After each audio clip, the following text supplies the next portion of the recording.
All sports, all plays. Yeah. All sports, all plays.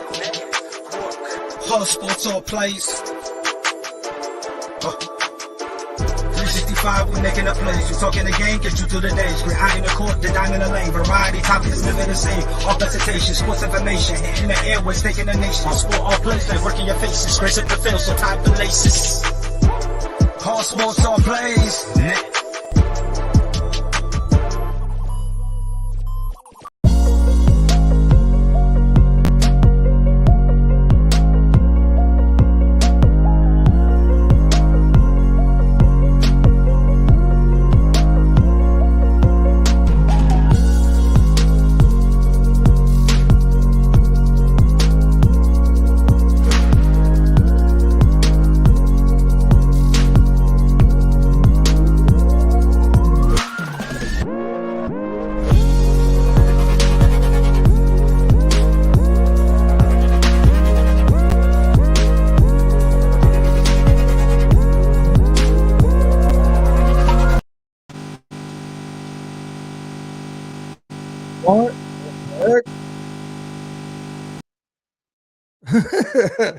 All right, welcome to the Afternoon Blitz, everybody. A little technical difficulty there, but hey, it wouldn't be the Afternoon Blitz if we weren't having that. I'm Chris Gonzo Gonzalez, joined by Jay McLovin. It looks like Pride's coming back. I think Pride was doing some jackhammering over there. Bro, I don't know what happened. Something happened. What's up, boys? How y'all feeling? Hey, man, listen, if you're doing illegal activities over there, I don't want to know about it. You just keep it to yourself. Nah, I'm good. Beep, boop, bop. Nah, I'm at work right now, so I'm at the bus center right now, so I'm about to leave in like. Oh no, I got you. Yeah, to go pick up the freaking degenerates.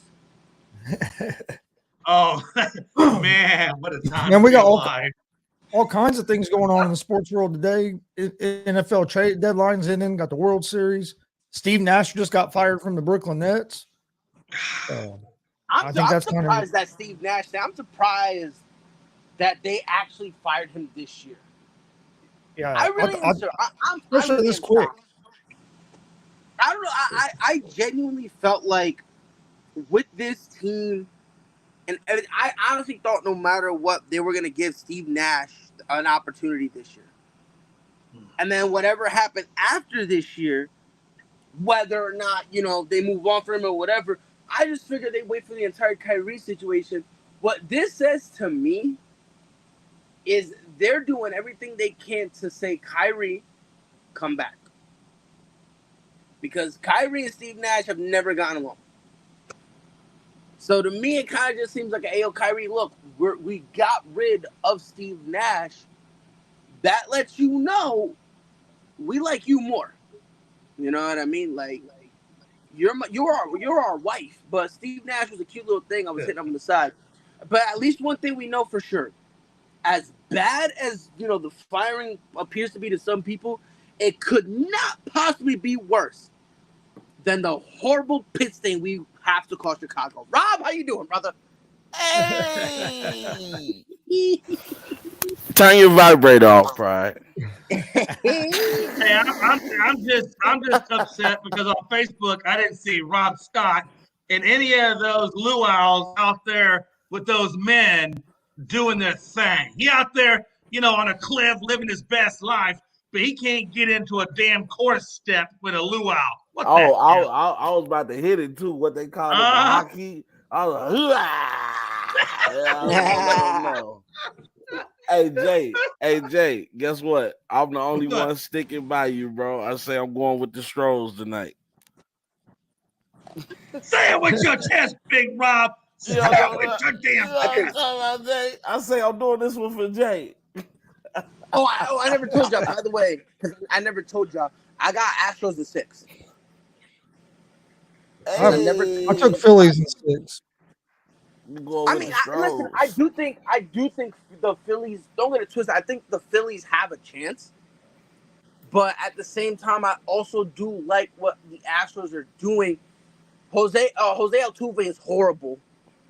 Like all of a sudden, he's playing like trash, but everyone else around him is stepping up.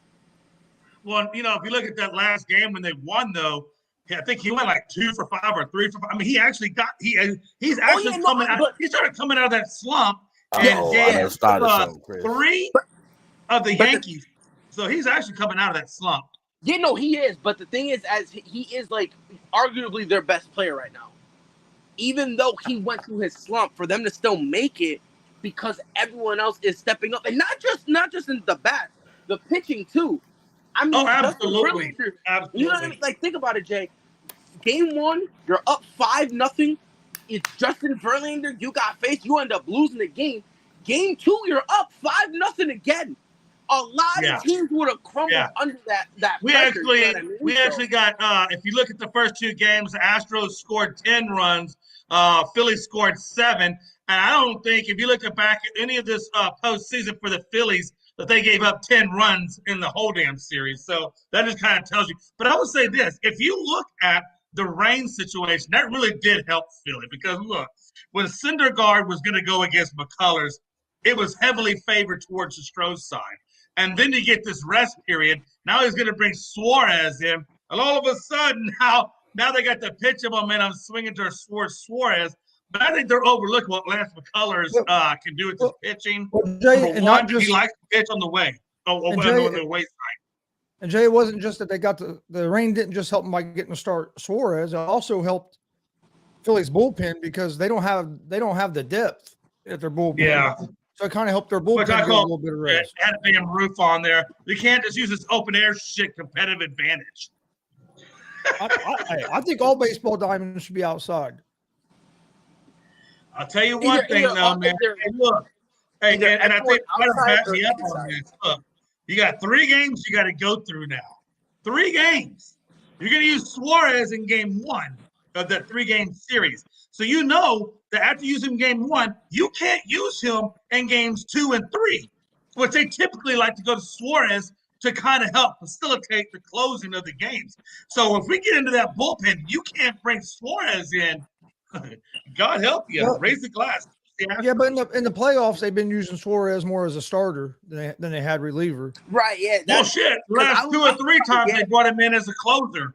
No, he started in all the other series, Jay. He was their number 3 starter. You know, what I'm saying, though, is if you have him pitch in game 1, there's no way you can bring him back and try to have him close in games 2 and 3.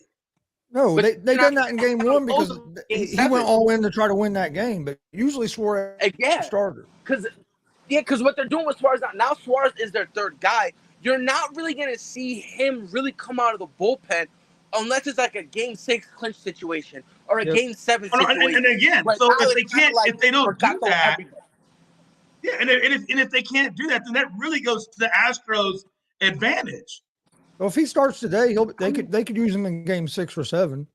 Yeah, I was about to say, like, and again, that's 6 or 7. But I'm saying all I want Houston to do at the bare minimum, take 1 out of Philly. But if they take 2 out of Philly, which I think they have a damn good shot at doing, yeah, okay, go ahead with the game 6 and 7. We're gonna blow you out when we get home because by that point, when we get to Houston in that 2-game series, I only need 1, and I'll give you the whole bullpen and a slice of cheese. I don't know, man. Last time you were that excited and that hyped up, guess what? Y'all choked away game 1. So why do you think I'm not talking all that much? I'm just saying, be careful. Look, Jay right now is celebrating. Okay, how about them Cowboys? Exactly. Could you please tell Gonzo and Pride to stop tearing down my Evan Williams Jack and Coke, please? Because right now I'm trying to pregame and Pride over there throwing some saltpeter into my sauce. Jay has been waiting on this moment for a while. You gonna be hiding your phone tonight? Yeah, I will. Yeah. All I know is Jay. What my plan is to have Melanie come over. I'm gonna put the phone into the truck console, and then I'm gonna have her drive 10 miles away, and I'm good. Hey, I tell you this, Jay. If Houston loses, you do not want to see the ASAP Network's tag team champions in Frankie and Pride. Man, let me tell you. Listen. I'll tell you. Hey, but you know what? I'll tell you this, and I think Pride knows this, and I think all y'all know that. When the Astros were losing game 1, I'm like, hey, look, I'm here. I'm here to take the heat. Go on ahead. Let's do. But then I said, and initially I said, I'm gonna wait 10 minutes after the game. Whatever you want to say, get it all out. And then the wife said, hey, Jay, I need you to come to bed after the game. So I said, okay, all right, modification. I need you to get it all out now.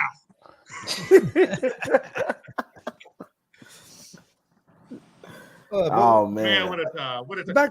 What a time to be the coach for the Brooklyn Nets. Hey, well, man, hey, let me get that real quick. Let me finish this one thing.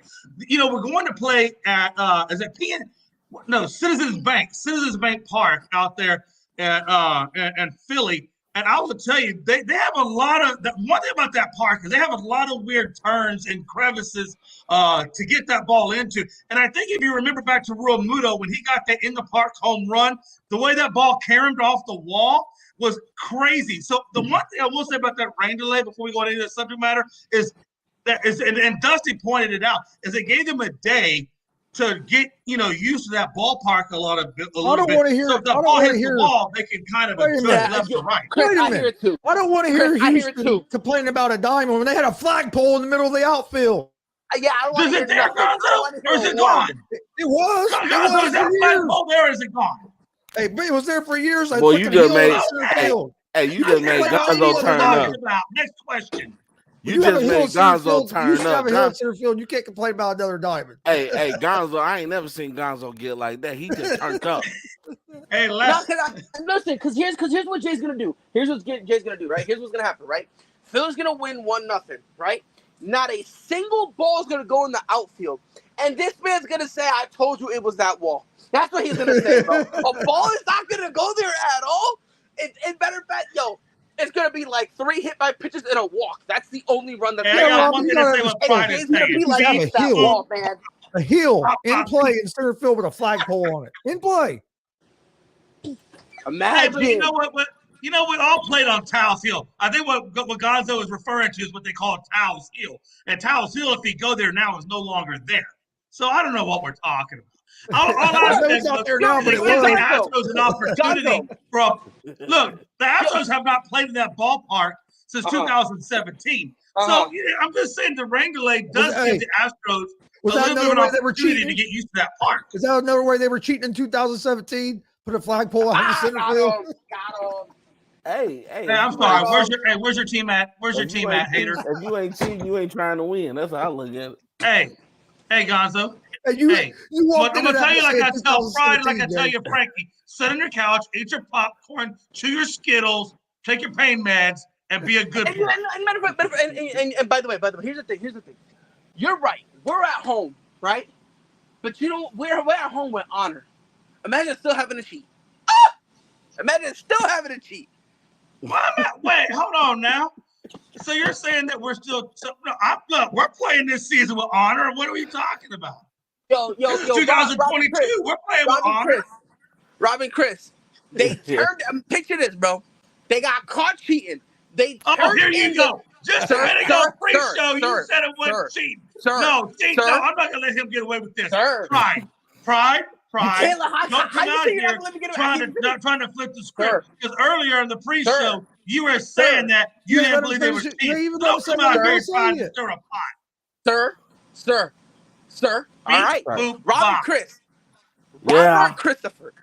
The Astros thought it was cute in a Oh, Lord. Listen, I don't care. Look, be in the show, but just keep it 100. Keep it 100. Don't go left. Don't go right. As I was saying, they traded in the trash cans and the radios for pine tar and illegal bats. Yeah, I'm telling you, these guys cannot play clean, bro. Listen, man, you take the cheating away from Jose Altuve, my guy looks like me. It's insane. How you get slower, fam? My guy runs like me when I run into the buffet, bro. This man is just insane. Dre Montez says too much cream in Valdez's hair. Dog. No, but all just aside, Rob, I was saying this earlier. I'm convinced that Framber Valdez, he knew the camera was on him. I am convinced that he was doing that stuff with his hands just to troll. just to bother them. I'm convinced because there's no way this man. There was a few times, and Jay, you saw it. This man looked dead.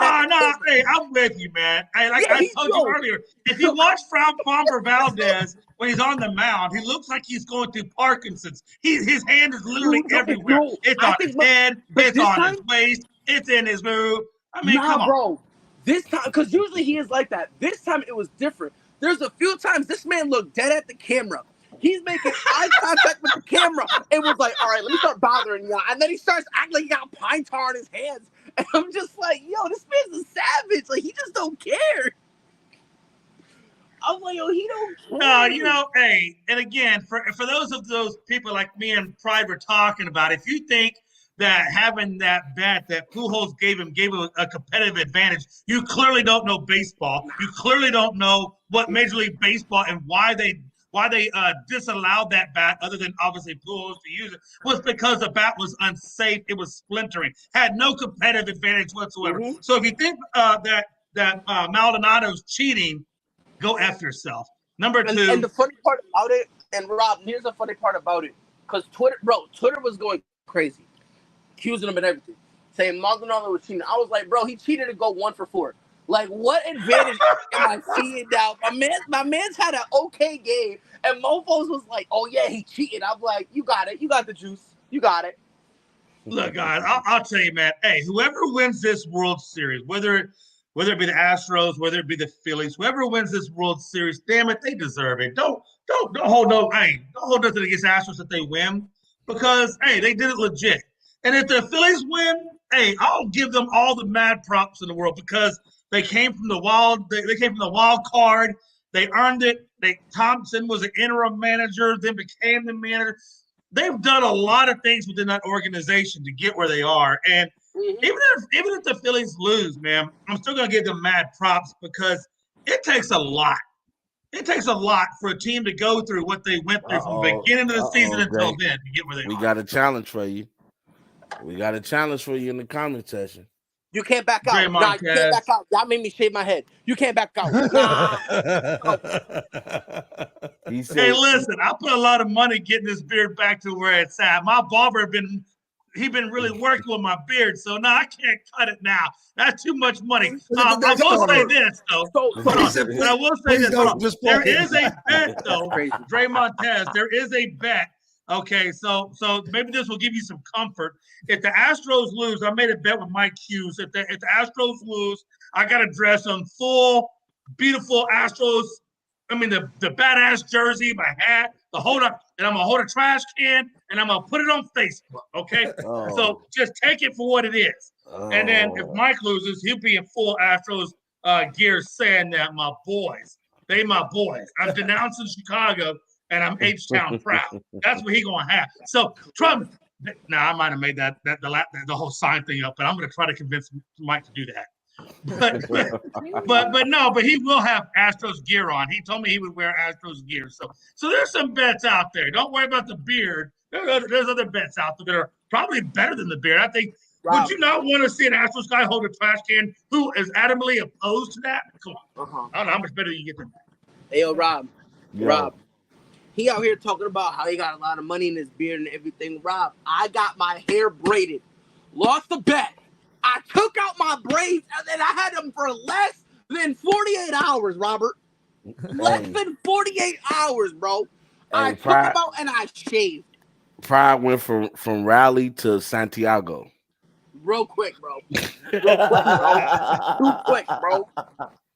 But no, I was digging the ball head. So. I wasn't, fam. I wasn't. Hey, I still think Pride looked better without all that bushwhack hair that he was growing. He looked better with that shaved head down. It looked pretty good on him. Nah, in a couple weeks, my hair got to grow a little more. I'm rebreeding it, and this time that's the only picture I could find of Pride was with the bald head. That's what I used when I made the graphic. Wait. Take that. Hey, put the camera on there. Let me see where your hair is at right now. Anyway, I don't know if I've seen your hair in a hot minute. Let me just. Oh no, you still got more hair to grow than that. No, trust me. This is about how long it was when I had it braided the first time. No, I think it was longer the first time. That was way longer than the first time. No. You're talking about after, because when I had it braided and I brushed it all out, My hair was like up to like here. Yeah, it was way out there. Yeah, but that was after I braided it because they put a hair dryer to it and all that stuff, and then they braided it, and then it got longer. Okay, well, I'm going to get my hair braided. I'm going to come back. I'm going to be like, hey, yo, watch out. New guy, who this? He said money. What does Dre Montez mean by that? He said money on our hair is $175 a month. Who puts $175 a month in their hair? Hey, you might have to get that product. Yeah, I was about to say you heard what AB said. Put that shit on. Hey. You're a whole clown. Now I will tell you, I put about $80 a month in my haircut and my beard trim, and I probably spent about another 30 or 40 in some beard product. I didn't put it in this morning, but yeah, it does get expensive. I can understand that. But why the hell are we talking about hair? Let's get back to sport. I'm sorry, Gonzo. I didn't mean to take the show over, but it was Price fault. Beep, boop, bop. Okay, bop, beep, boop. Let's get back to Brooklyn for a second because they did fire Nash. Plus, you have the Kyrie. They came to a mutual agreement to part ways. No, whatever. But then you have the. I just don't understand how do you tell a guy who went like 90-something and 60-something on the win-loss column in 3 seasons, went 7-9 in the playoffs, it was over that 3-year period. And then, yeah, he's 2 for 5, but come on, everybody's having a rough time. They're not fine. You put all this crap into Steve Nash and this whole drama about KD and Nash, and you say you're going to stand behind him, and then you go fire him. Well, and now you have the Kyrie Irving stuff going on. Did you see the fans wearing the shirts on the sideline? Mm-hmm. Look, I look at Kyrie like I look at Prime. What's that dude over there? I look at Kyrie like I look at Kawhi. Come on, man. Let's move on from these dudes. It's time to get over these dudes. I mean, look. Here's what I think honestly is happening. This is what I honestly. This is what I legitimately think why he got fired. First of all, let's be honest. Let's not pretend that Steve Nash did not deserve to be fired. If we're really gonna have an honest conversation, he didn't deserve to get hired. So let's just get that one out the way. If that's the case, why the hell did they stand behind him and go through all the hoopla? Because they had no choice because of how dumb they were. They had to double and triple down on him. Listen, isn't it weird? Doesn't anybody here find it weird that before in the offseason, they said they thought Kyrie was going to sign the extension, and before that, what did they say? Sean Marks came out and said, us, me, the organization, and Steve Nash are all on the same page. All of a sudden, they go on a slow start, and there's rumors that Kyrie wants to go. Now, all of a sudden, Steve Nash is the odd man out. They did this just to give Kyrie an incentive to stay. That's it. Plus, Steve Nash was dog shit. That's just. Steve Nash should count his blessings to get away from that fiasco. He should. Listen, great point guard, great player. I ain't gonna take nothing from him. I love him to death. He stole MVP from Kobe. So as far as I'm concerned, yes, he did. Okay. Yes, he top did. 10 all time. He top 10 all time. Matter of fact, let me ask you this though. So obviously now Steve Nash is out, and Jack Vaughn is going to serve as the interim. Where does Steve Nash go from here? Does he land another job? I would imagine maybe someone pick him up maybe as an assistant, and then maybe he grows up through the assistant ranks, right? Yeah, probably. Yeah, probably. I can see assistant. Yeah, he's gonna go the Jason Kidd route. Remember when Jason Kidd was first a coach? I think he was a coach when he was in Brooklyn. Right. Well, New Jersey. Yeah, he started out with Brooklyn, and then he went to Milwaukee. Yeah, and then that didn't work out, so he kind of had to go be an assistant, and then all of a sudden the whole Jason Kidd is a good coach came back then. Steve Nash going to do the same thing. The thing with Steve Nash, he has a problem. He just thinks I swear to God, this is how he coaches. You guys good, right? All right. Man, what am I going to eat for dinner? Did I TiVo my favorite show? We down 15? Yo, KD, shut up, Steve. That's how he coached. That's how he coached. He was like, all right, team, let's huddle up.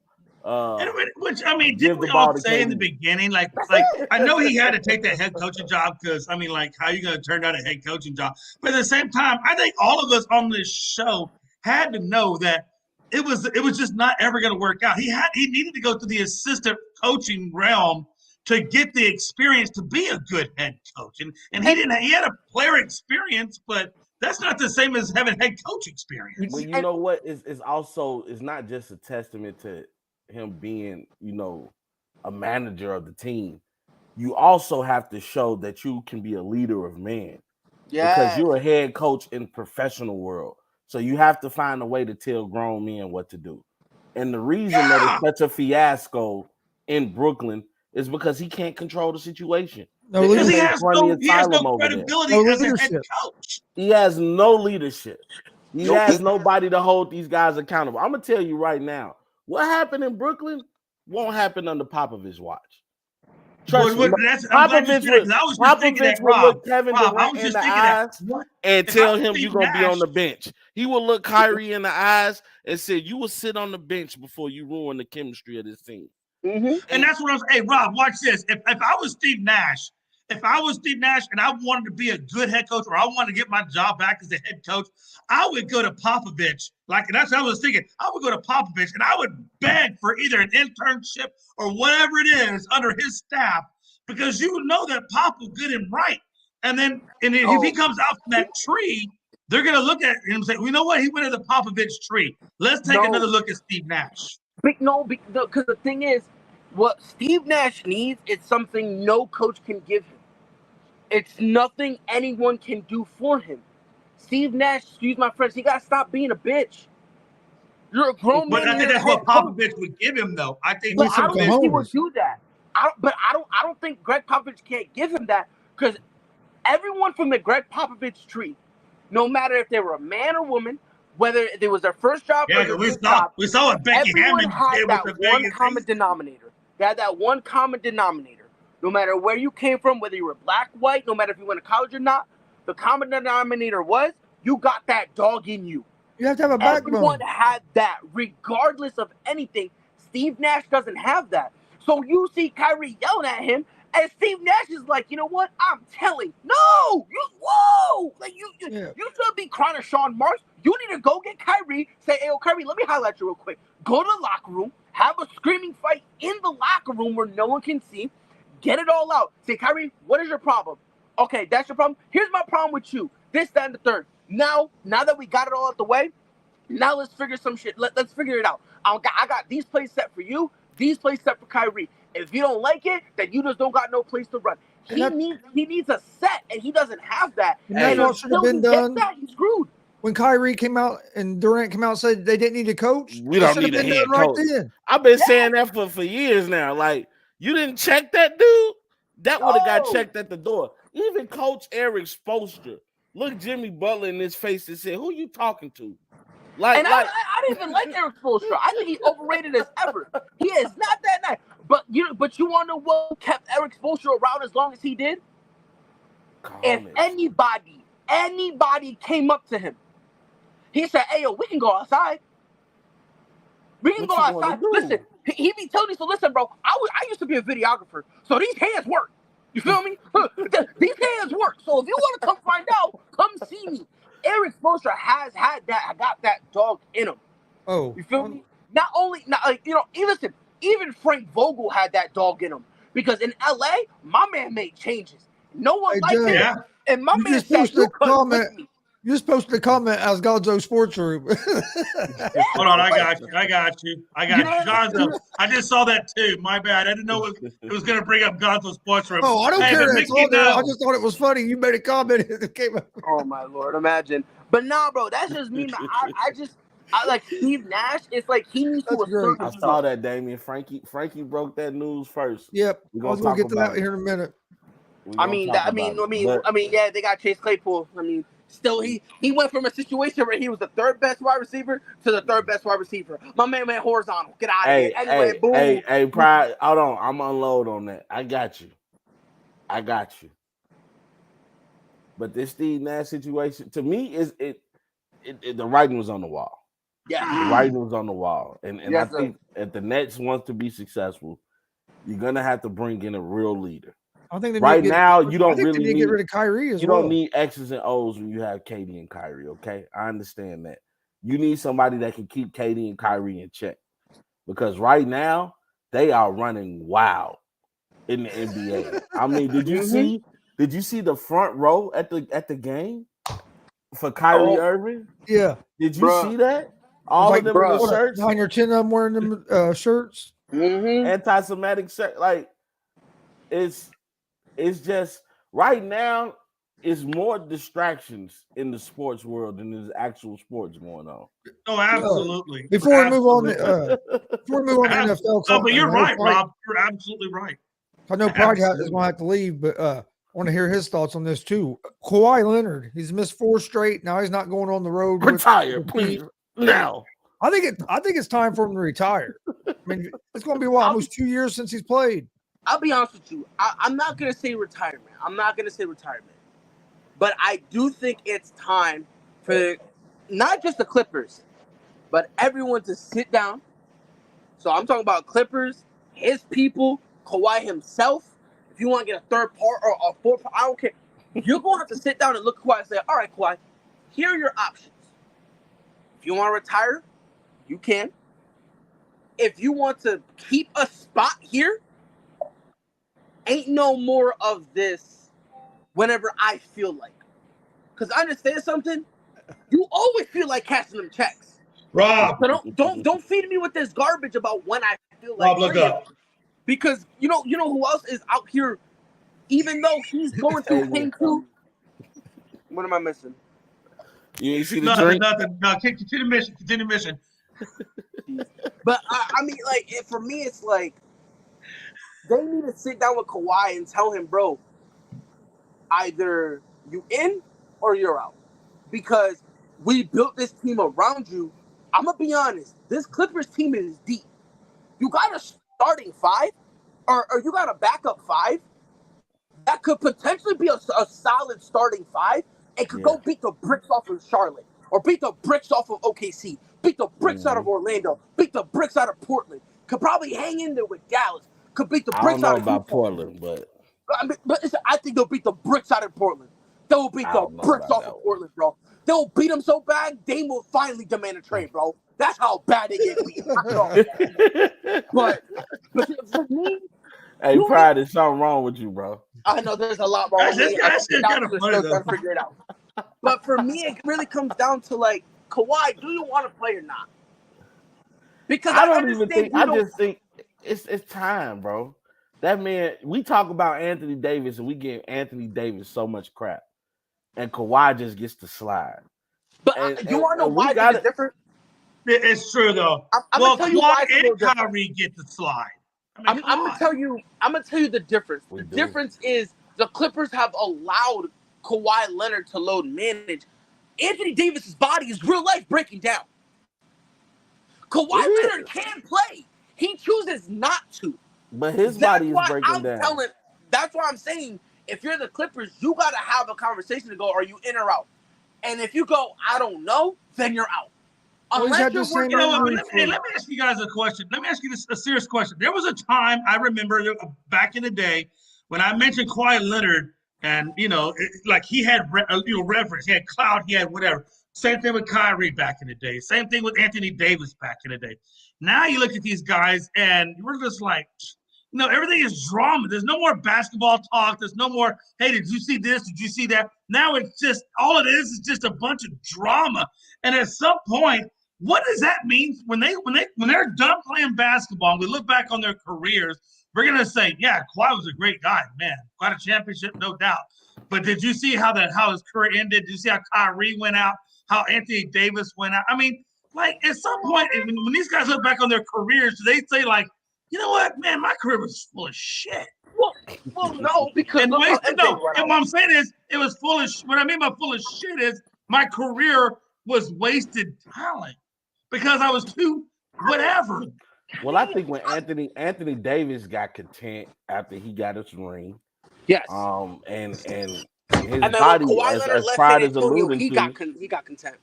As Pride was alluding to, his body can't hold up. Kawhi Leonard, I think Kawhi Leonard got a little drunk off the power. He saw, like, oh, I can get these type of deals from my Uncle Dennis, and I can go wherever I want to. I can come to work whenever I please, and nobody says anything. Okay, You know, and we just gave Pop some love. I'm gonna have to criticize Pop. Pop started all of that with that load management.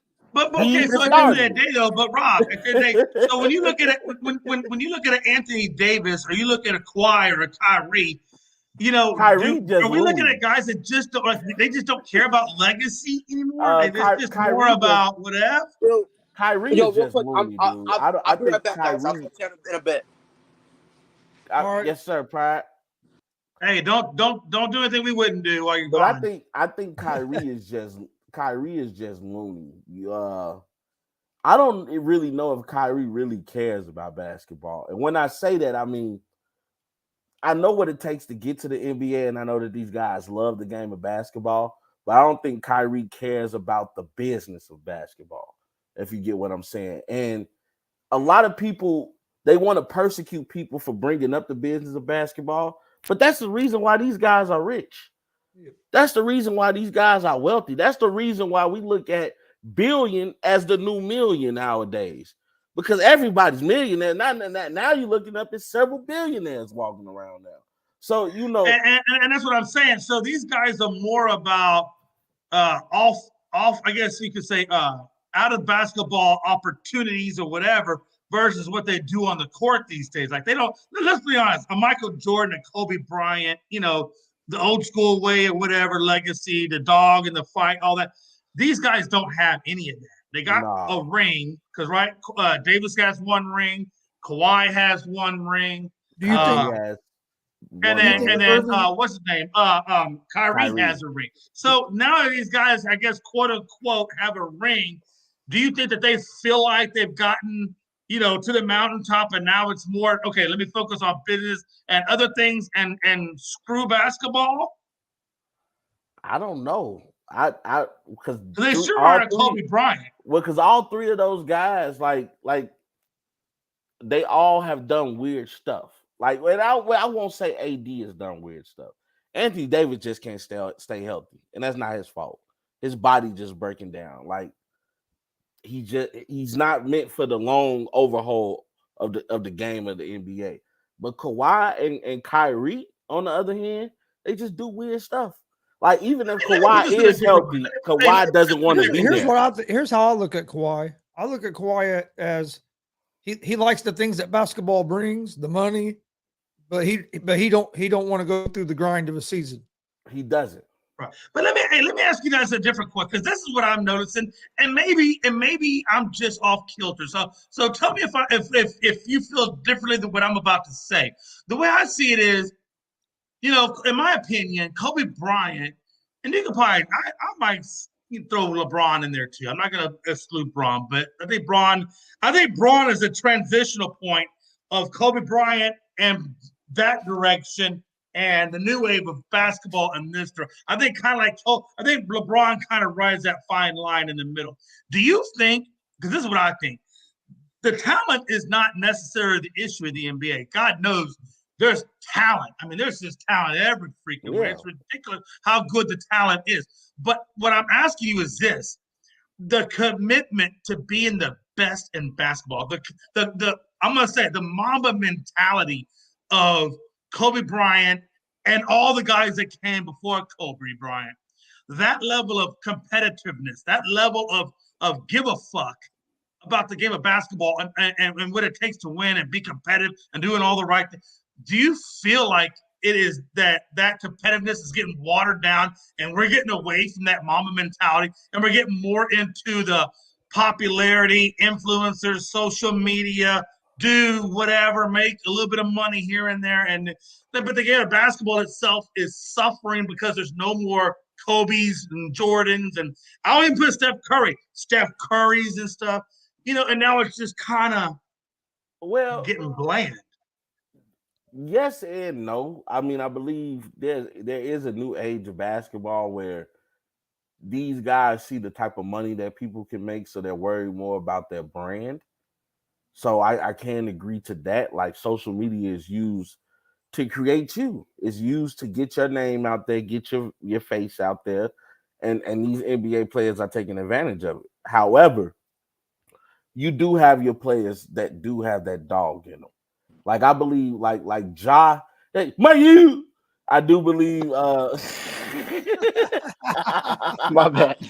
Accident. I do believe. Ja Morant has that dog in him. Giannis has that dog in him. Luka has that dog in him. You know the guys that want to be the best. And unfortunately, the guys who you would think would have that dog in them, they don't. The Kevin Durant, they don't. The Kyrie, they don't. I just, it really makes me mad mostly about the Kevin Durant. And the reason why it's so personal with Kevin Durant for me is because Kevin Durant's from Texas. You know, he's actually from down around the Houston area. And then he went to UT, and of course, you know the evolution of. So it kind of makes me mad that he doesn't have that dog because he's a representation of Texas in the NBA. You know what I mean? Like he's from my home state. I feel like he should have more of that dog-like mentality in him. But you're right, he doesn't have it. Nah, he did. And shout out to my boy Derrick Rose. When he was in the league, he had that dog in him. And you guys, if you haven't checked, there's a podcast out called My Expert Opinion. And it's a battle rap guy, Mav Hoffa, who's the head of the podcast. And he's been doing these interviews with Derrick Rose. And this has been like a first time, like you get to see Rose and it's like very articulate brother. A lot of people used to make fun of Derrick Rose, thinking he was, not as smart as people give him credit for, but he's a very smart guy. And if you listen to this podcast, I mean, this guy opens up about everything, about his brothers being in the drug game, how his brothers used to protect him while he was out here in Chicago, going to various parks and making a name for himself. It's beautiful. He said, "Yeah, we was just chilling in the room one day, cooking up crack." Just cooking up the crack. Hold on, I want to get Mike Hughes' viewpoint on this. Mike, I was talking with Rob. How like. If you look at Kyrie, if you look at the Mamba mentality, if you look at, even up to LeBron and Steph Curry, back in those days, they had the very competitive fire. Basketball was basketball. It was life. It was more than just the money. It was all about competitiveness. And then we look at the Kyries, the Kawhis, and things of that nature. Do you think that the NBA is kind of losing its competitive edge in terms of their players? Or do you think that we're okay? I mean, because like Rob named off probably maybe 7-8 guys that still have that dog in the fight mentality. But if you look across the whole league, that's maybe a 1% to 2%, maybe 3% of the league that have that mentality, and the rest are just here to collect a paycheck. Yeah, no, I think first and foremost, I think Chase Claypool is a Chicago Bear. I saw that, but you were hating on Chase Claypool, so now why do you love him so much? But no, I don't like Chase Claypool. I know you don't. I've heard you say you didn't like Chase. But no, I think there's a lot of guys out there. I thought I was gonna have to hurt my brother's feelings. I'm glad because I see people on Facebook getting excited, and I was about to tell people, hey, we still don't have a number one receiver. That didn't solve anything. No. So and then you got rid of your two. And then you got rid of your two. And then you got rid of your two best damn defenders. But anyway, I was about to say, I'm sorry, thank you, Mike, because I didn't want us to be getting into it, man. But no, I think you have a point though. I think a lot of guys nowadays though are just themselves. I think a lot of people back in the day were afraid to be themselves, so they were just introverted or they were quiet. And that's just really what it is. Not like Derrick. Derrick is just an introvert by nature. That's just who he is. But it's definitely something like the Kyries and the Kawhis of the world. Back in the day, I mean, you weren't going to play. And now it's to a point where it don't really matter, how you are. You're going to get playing time when you get back on the court. So I think a lot of guys are just being true to who they are. And that's really where that comes from. The Mamba mentality. There's only one person in the world who had that Mamba mentality, and that's really where it is. So, yeah, I don't think anybody. But you know what I mean when I say Mamba mentality. I don't mean like they're all going to be Kobe's or Michael's or whatever. But back in those days, though, they cared about the teams. They cared about winning more than they cared about, social medias and things like that. But and Mike, it was more than two. But Mike, it was more than two. Mike brings up a great point. I mean, we'll go on for a day. No. But Mike brings up a great point as far as Mike brought up no point. The league has always been in that position where it's like a 5% of guys that got that dog in them, and then everybody else. Hey, It's always Jay, been like that. Jay, can I ask you something, bro? If you're gonna ask me about Maldonado, if you're gonna ask about Valdez, go after yourself. I'm gonna ask you. So you said Magic was putting in that work too. What was Magic doing in his off time? Getting AIDS, right? Hey, look, I don't care if he going Was out and having he in sex the with a gym? million Was he working girls. out? All right, No. Goes Rob. If you out having sex with Y'all a have a million great girls, day. Mike Hughes is out. Oh Lord Jesus! hey, Mike is trying to get us. Mike trying to get us in trouble. Y'all better. But I love Mike. Y'all better Mike, leave Magic Johnson alone. Y'all know he owned like 100 Starbucks. Y'all better. You don't mess with a man that owns a Starbucks. Have you seen those lines at Starbucks in the morning? But you know what I'm saying, though. Magic still put in the work to be Magic. No, he might have been out there. I don't care if you're out there screwing women. No, just Magic come to was the a court and do your job. On behalf of Mike was joking. Magic was. Lord Jesus. I didn't say. Real quick before we jump to NFL, do you think Kyrie Irving's going to stay a Net, or do you think the Nets move on from him with the stuff that's going on? Well, he has no choice now. No, I'm saying, do you think Brooklyn is going to try to get rid of him? Yeah, I think if they really want to go in rebuild mode, because I don't know if this year is not successful, do you really try to force KD's hand and keep him a part of this team? And if you're gonna be willing to trade KD, you definitely gonna want to get rid of your biggest distraction, which is Kyrie. So if I'm Brooklyn, after this season, I'm looking to get rid of everybody. Well, and that's that's true. I gotta ask a question. Rob, how old are you again? I know you're younger than me. 34. How old are you though? 34. Okay. You're old enough to know back in the day, what playoff series in the NBA finals do you remember? What was the earliest NBA finals you recollect watching? Seattle versus the Bulls. And that would have been roughly like 96. Yeah, I'm about to say. Do you remember? Okay, Jordan was playing then. Yeah. Do you remember? I watched Mike play. No. But I wasn't old enough to respect what I was watching. No. But I'm not even going that direction. I'm not going that direction. I know you think I'm going to go with the Michael. I'm not going to go with the. I just want you to listen to one second. Do you remember the intensity that those finals had? Though back in the day, do you remember the music came on, the lights went down? Do you remember the intensity and how much everybody was captivated by the NBA finals? I remember that because back in my day, what I'm saying is, I remember back in those days when the finals came on, we were so captivated and so excited and couldn't wait to see two competitive. And I look at it nowadays, and the last one we saw was the Celtics and the Warriors. And I'm not taking anything away from the Warriors, by the way. But what I'm saying is I don't see the same excitement or adrenaline rush in the finals now as I saw back then. So my question is this. This is the question I'm leading up to. Yeah. Is with the NBA, number one, do you think that they're losing some of the lacklusterness of the finals? Is the finals taking somewhat of a dip in excitement and just build up? No, because I feel like it depends who's playing in the finals. What I can recall, I don't recall the intensity of the Seattle Bulls game, but I recall the intensity of the Bulls versus Utah in those two finals. Okay, I remember, you know what I'm talking about? Yeah, but also I remember Kobe going against the Celtics in 2008. I remember how big of a deal that was. I'll give you that. Yeah. And even if you look at the Warriors with KD versus LeBron, that was a big deal. Here's what I think the difference is. That wasn't a big deal, but it wasn't.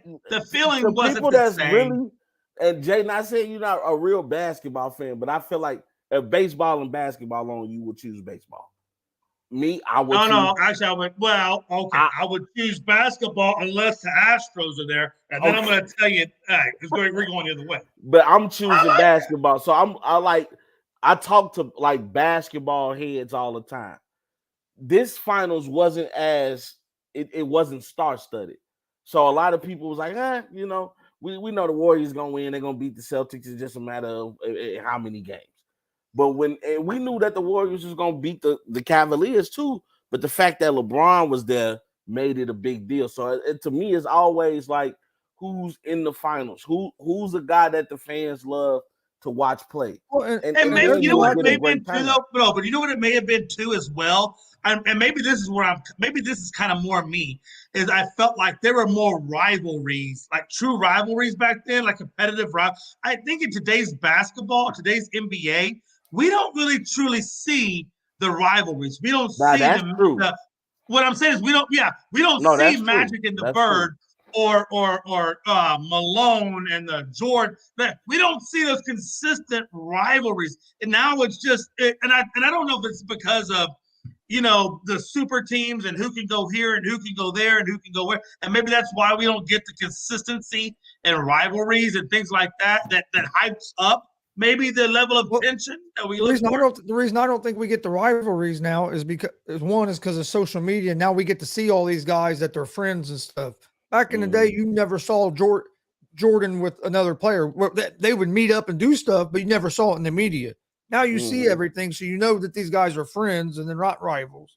So I think that's what took a little bit of that lackluster. I agree with that.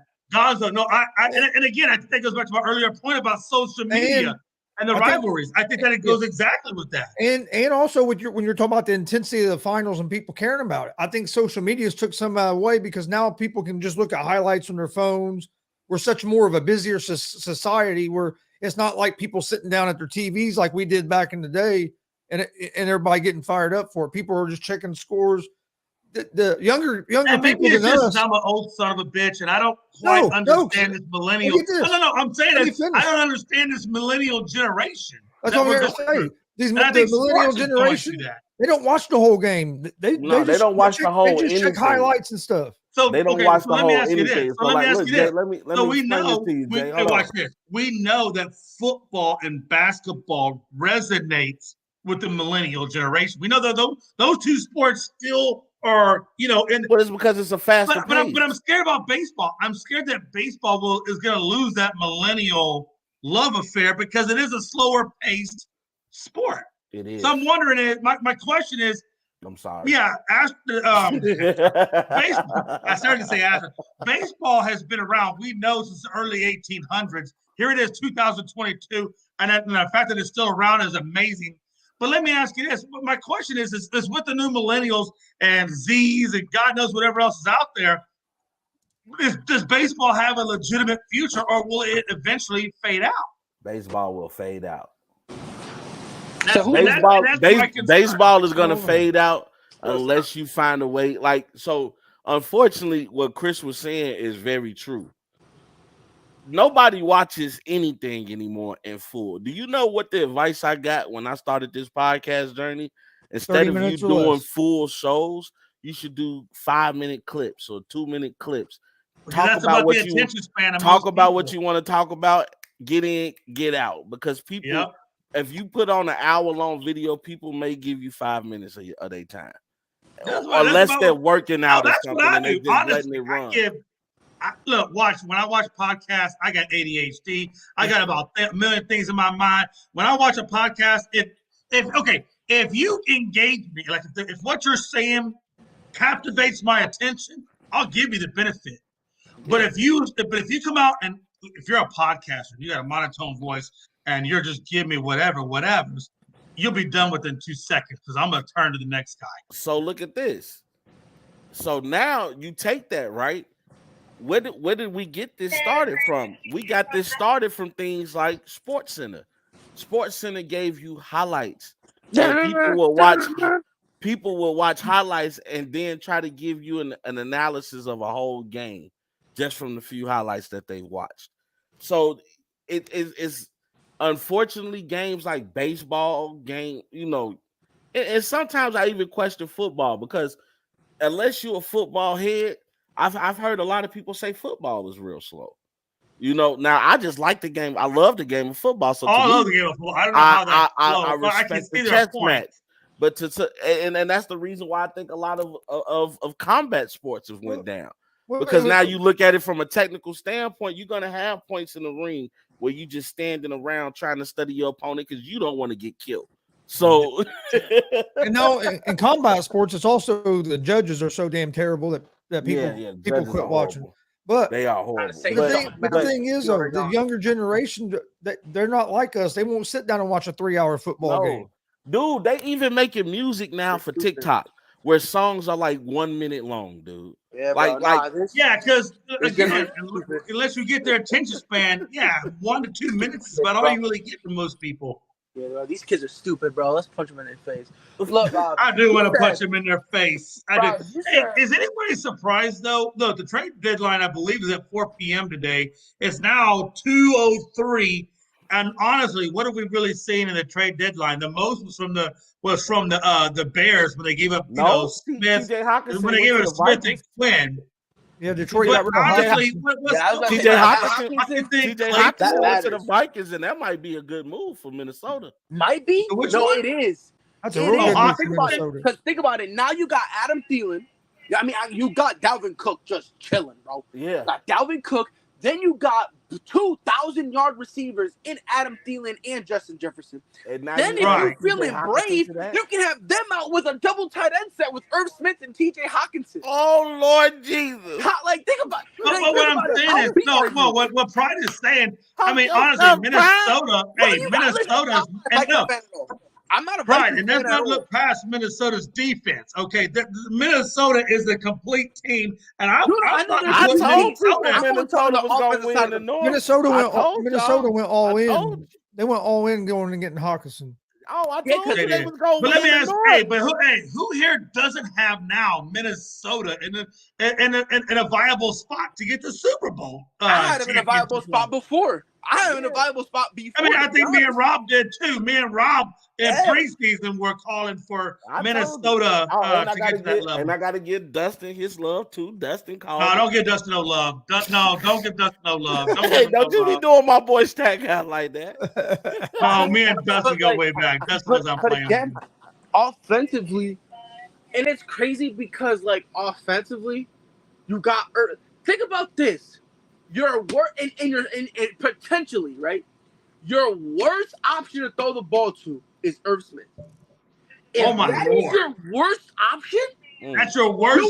You're not in a good place. You're in a great place. Call me Tony the Tiger. But let me ask you this though. But my question is this: all of the trade deadline so far, and all the trade deadline, all we've seen is 4 trades.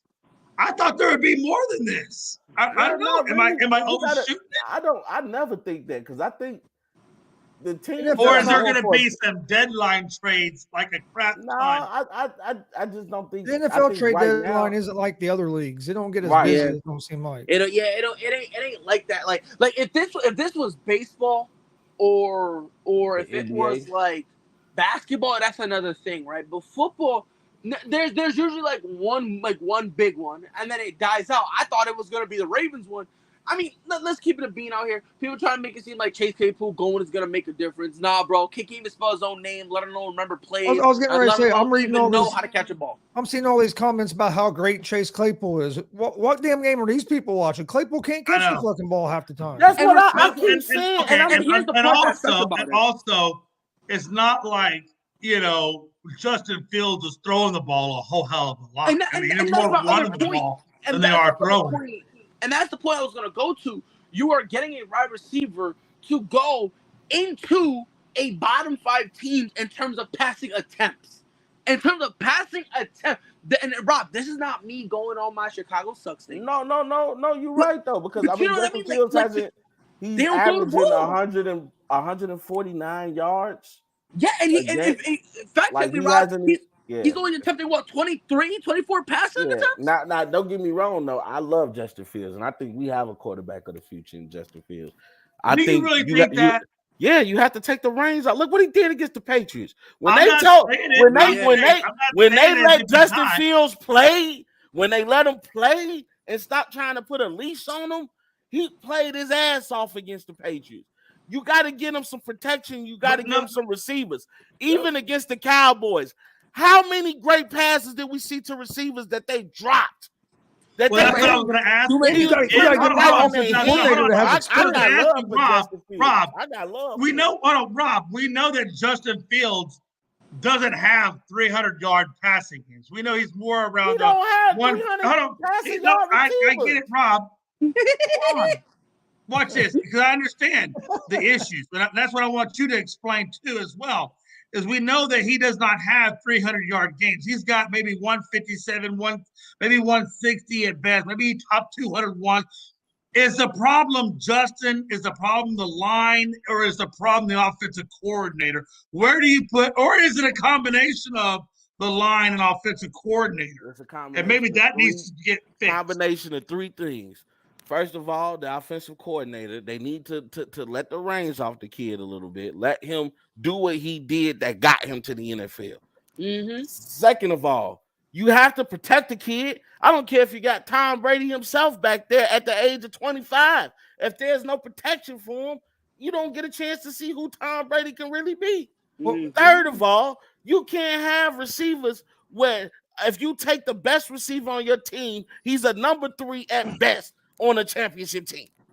And where the Bears also messed up was you bring in a defensive minded coach, and instead of getting an experienced offensive coordinator to help develop your young quarterback, you get an offensive coordinator that's never called plays in his life.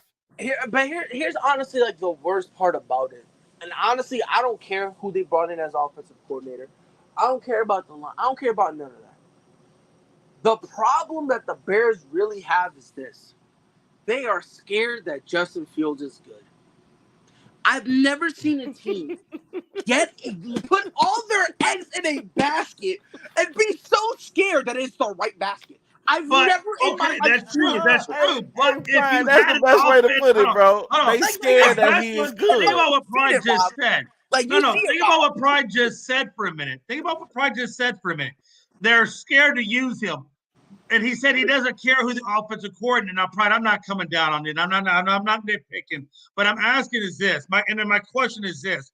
If you had the right offensive coordinator in there, you got to imagine that would change how Justin Fields is used. No, because this comes down from the head coach and from the with the offensive coordinator. So that means the offensive coordinator would have to give pushback to Eberflus. And maybe he gets fired, give pushback. What I'm saying, I think it goes above Eberflus. That's what I'm saying. Like this isn't. This is something above. It goes above. Of course, it goes above Eberflus. You brought in a defensive mind. Well, I'm not going to say that, but because what do you bring an offensive-minded head coach? I don't know. This is how I'm looking at it. I don't care who the offensive, defensive, special teams coordinator, the assistant to the regional manager. I don't care if it's white goddamn Shroot up in here, bro. It don't matter. If they're playing like they're scared, Justin Fields can't do anything because they are going to constantly hold this kid back. Right. So it goes to Bears leadership. It goes to Bears upper-level management. No, what you're saying, Pride, is that it goes to a Bears upper-level management. Even to Gonzo's point, it goes up to the owner and saying, hey, look, we got to get the right people in place if we're going to have our number one asset be successful. And I think that's what Pride is saying, is alluding to, is that they're not using him the correct way. My question is this. We talked about offensive coordinators. We looked at the Indianapolis Colts. They just fired their offensive coordinator, and Brady, we know, is right now officially on the hot seat too. And they fired the offensive coordinator because maybe Wright fired him because he knows he's on the hot seat. Mm-hmm. And where do they go from here? Well, I'm gonna tell you guys right now, the Bears have deeper issues than getting Claypool, and Claypool are not gonna solve that issues. But I just don't want. I get tired of hearing people slander Justin Fields as if he's averaging this yardage because it's his fault. I think we've seen instances where this kid can do some great things if you allow him to. And I got faith that if the Bears can get their organization under control, make some great moves in the offseason, get some great young talent to come in, pay significant attention to that offensive line, and at least get some grade 2 receivers, okay? At least get grade 2 receivers. Too many times we've been seeing, even with the Packers, people persecuting Aaron Rodgers. Aaron Rodgers putting the ball where he needs to be. And you talking to somebody that hates the Packers. Yeah. I can't help it if these receivers are not catching the ball.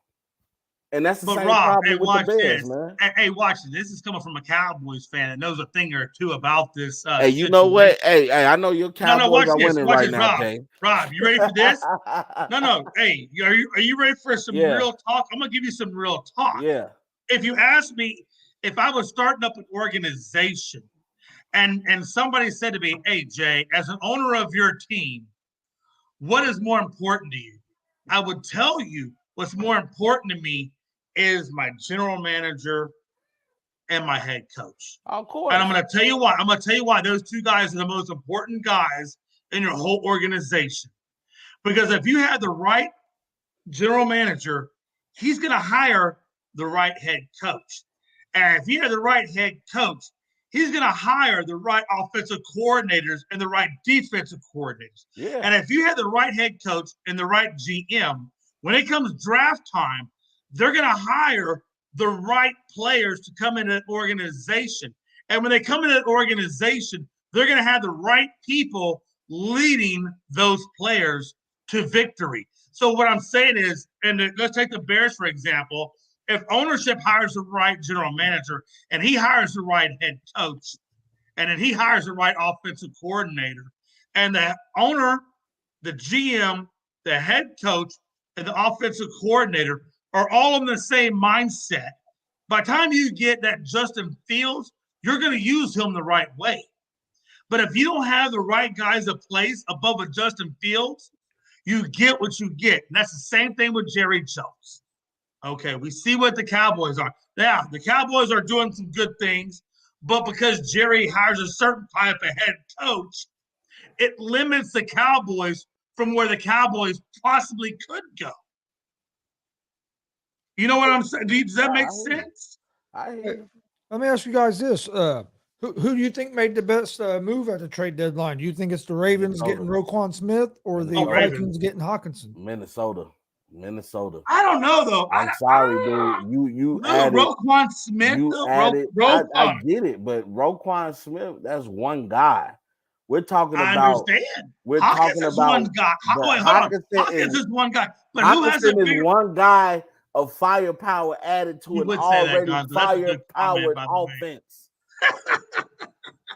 No, that's good, but hold on. How do you tell me that probably one of the NFL's best tacklers and rushers over Hawkinson, which is a sub 500 tight end? No, Ravens. Hey, Ravens all day. Baby. I'm going with Minnesota, and they're going to continue their conquest of the North. We are the North. Whoa, but okay. Watch this, Rob. I'm gonna hit you between the eyes. Let me ask you this question, Rob. Hawkinson, no Hawkinson. Was the Vikings already in the top spot? Yeah, they were. Okay, hold on but now. Look who's in that division. Hold on. The Ravens getting Roquan Smith, and we know what Roquan Smith does on the defense. Can you put up Anthony's comments? And that's what I was going to say too. Was Thank that you. the Ravens? Case closed. The Ravens. No, I agree. Wholeheartedly. Which is why I think they got to go after another running back too. I agree with that. Totally. Well, but to me, they needed to get a running back, but they also needed a receiver as well. They don't. Again, I agree with that. Which, by the way, I'm glad you said that, because who's out there still available? Even though the trade down, even if it passes that far, we know that Odell Beckham Jr. is out there, baby. I think he's going to end up in Buffalo. I think he probably. You know what? Hey, hold on. Let me ask you this. His friendship with Von Miller. Watch this. I've seen certain conversations that Stephen Jones has had and commented on, that the Dallas Cowboys may be going after Odell Beckham Jr. I think there's going to be quite a few teams that are going to go after him, but I just have a feeling he's going to end up in Buffalo, and basically because of his friendship with Von Miller. Oh, do I think he ends up in Buffalo specifically because of Von Miller and Josh Allen? Yeah. Oh, and it also doesn't hurt that he was on their sideline one day. So let's not put that out there. But yeah. What a time. You know what? Hey, I'll be honest with you, man. God,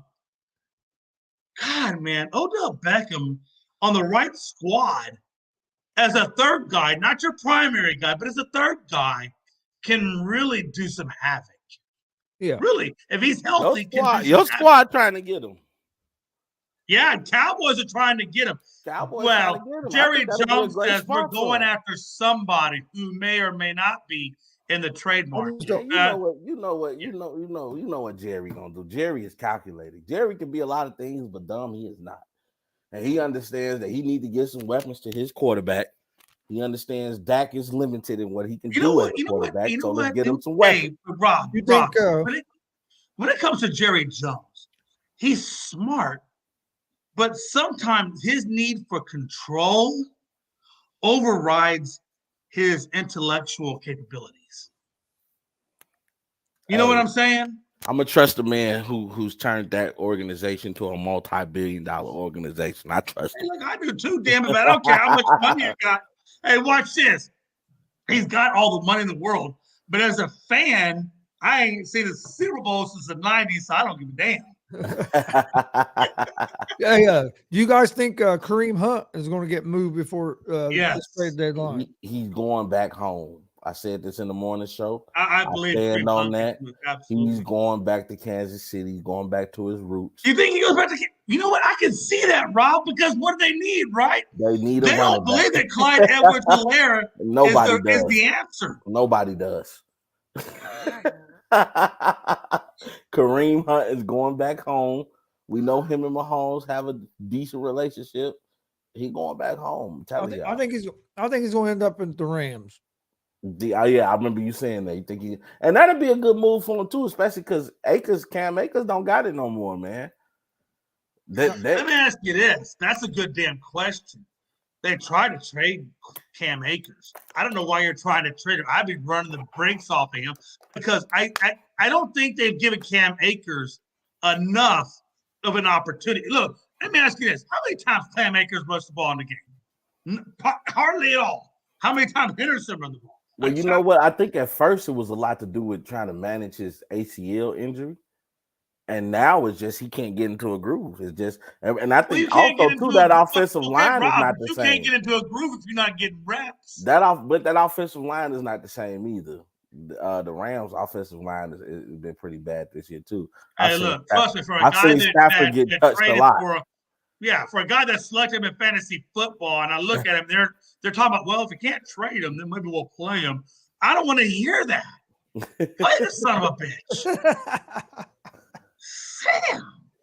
I got Cam Akers on my fantasy team too. Let me ask you this: Why are people not trading for? Okay, so take a Kansas City. You know, why is Kansas City not making a trade for Cam Akers? They don't. Is it that he just sucked on? Nobody believes in it. Yeah, you think that's what it is? Off the production that he's giving this year, I would keep Clyde Edwards, but I would definitely go after any other. Like, look how quickly McCaffrey found the home. You know, the only thing about Kareem Hunt, going back to him for a second, is he is on a contract year. So if you don't plan on signing him next year, he's basically just a rental. Unless you, and who knows how much it's going to take to sign him. So, but yeah, because he's on contract year. So I can see him going maybe to the Chiefs. So if they think they can. I think if it goes to the end of the season, I think Cam Akers gets released. I think he finally gets signed on with somebody. But like you said, it'll probably be for a lot less money than he thought. He's going to have to probably go down significantly to get on with the team.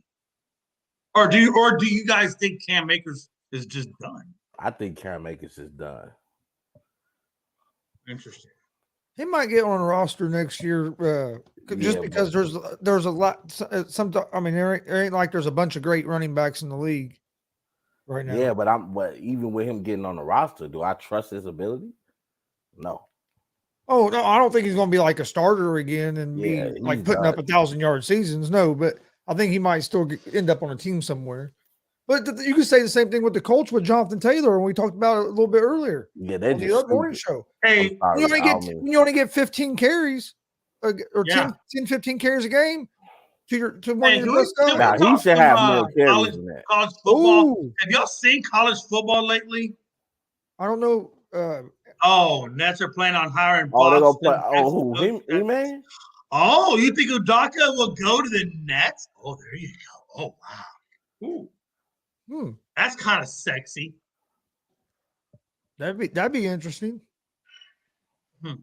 He's from that. I know Udoka gets to go up against the Celtics and say, "Screw you! Look what I did now."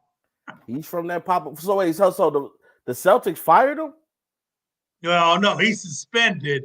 But what he's saying is that possibly the Nets could be talking to Boston about saying, "Hey, you got Missoula now as your coach. How about we take Udoka off your hands?" He said Boston ex-coach.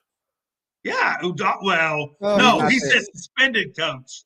Right, that's what threw me off. He said, he meant ex-coach that Udoka is not coaching, that Missoula's coaching, and Udoka is suspended. So he's talking about Udoka going to the Nets. Okay, I just wanted to. Wow, I thought Udoka what a time to be alive. If that happens, yeah, they'd have to get the Celtics to either fire him or the Celtics have his rights right now. So but they could make a trade. I'd make that trade for Udoka.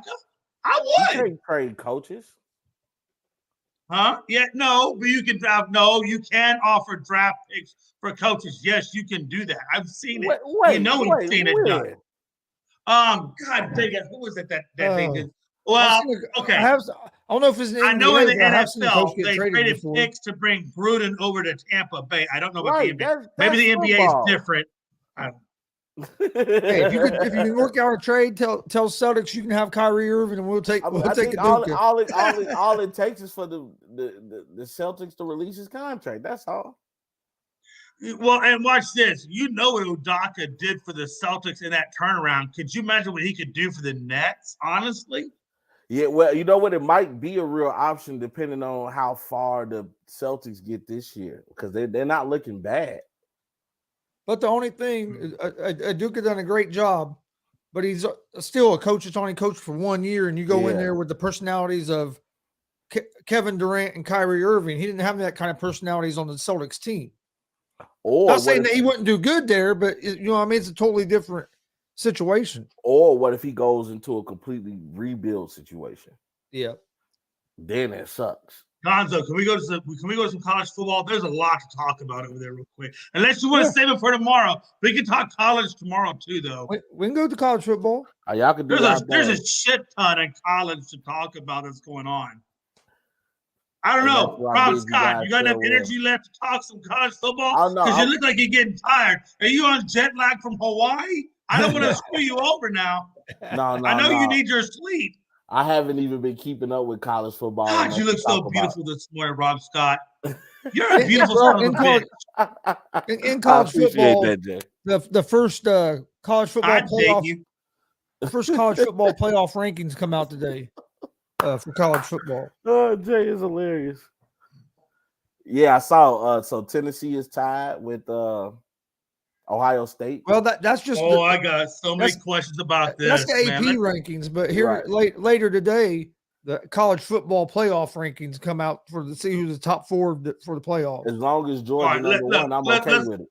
Rob, let's cut to the bullshit real quick.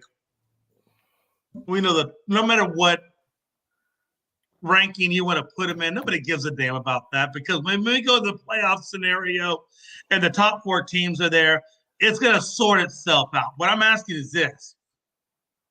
We know that Georgia, Tennessee, Ohio, and Michigan right now, no matter what order you put it in, that's your top four.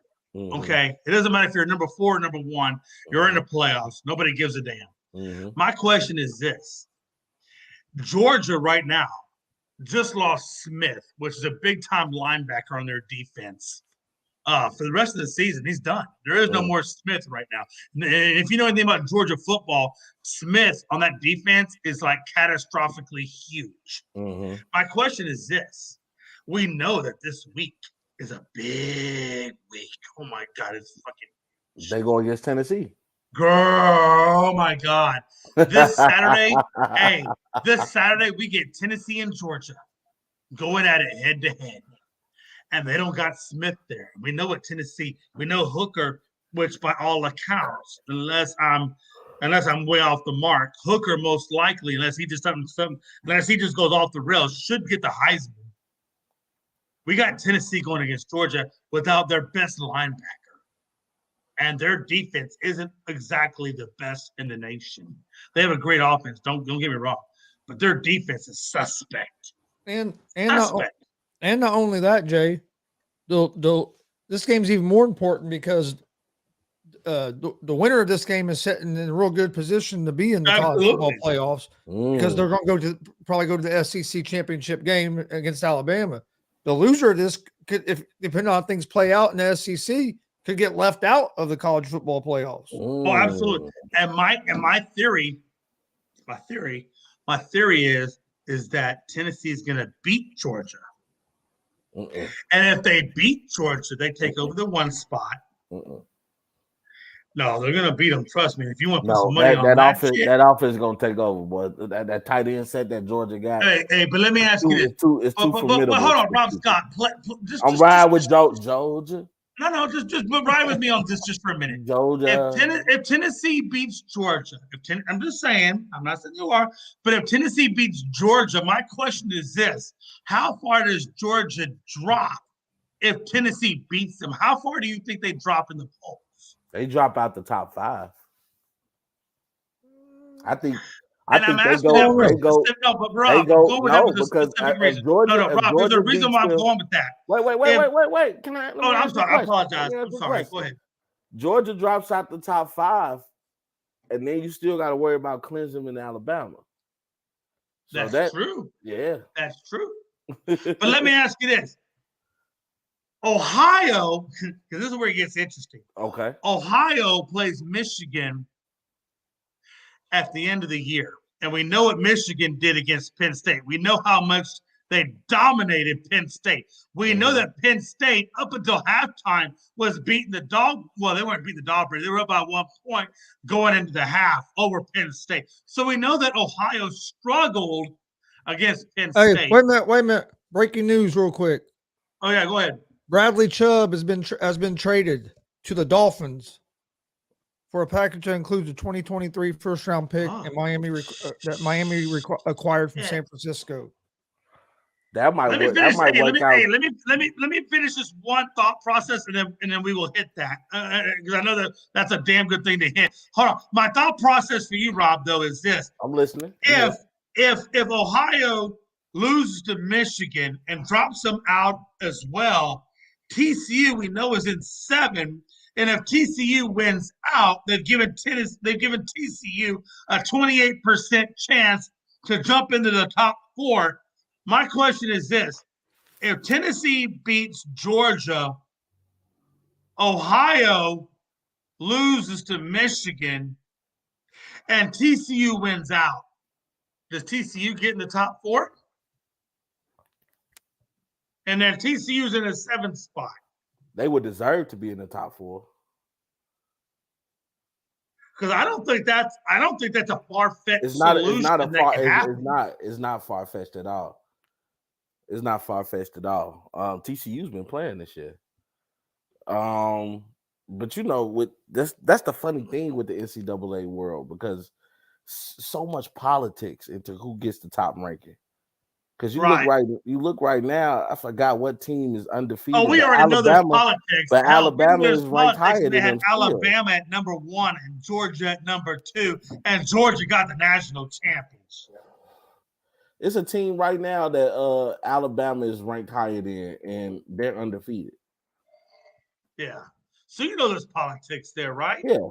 But let me ask you this, Rob. Ewers doesn't go down. Ewers plays the entire 4 quarters. We know what Texas and Bama were going through. TCU. I think Texas could take that, and I think Bama has one more loss under their column.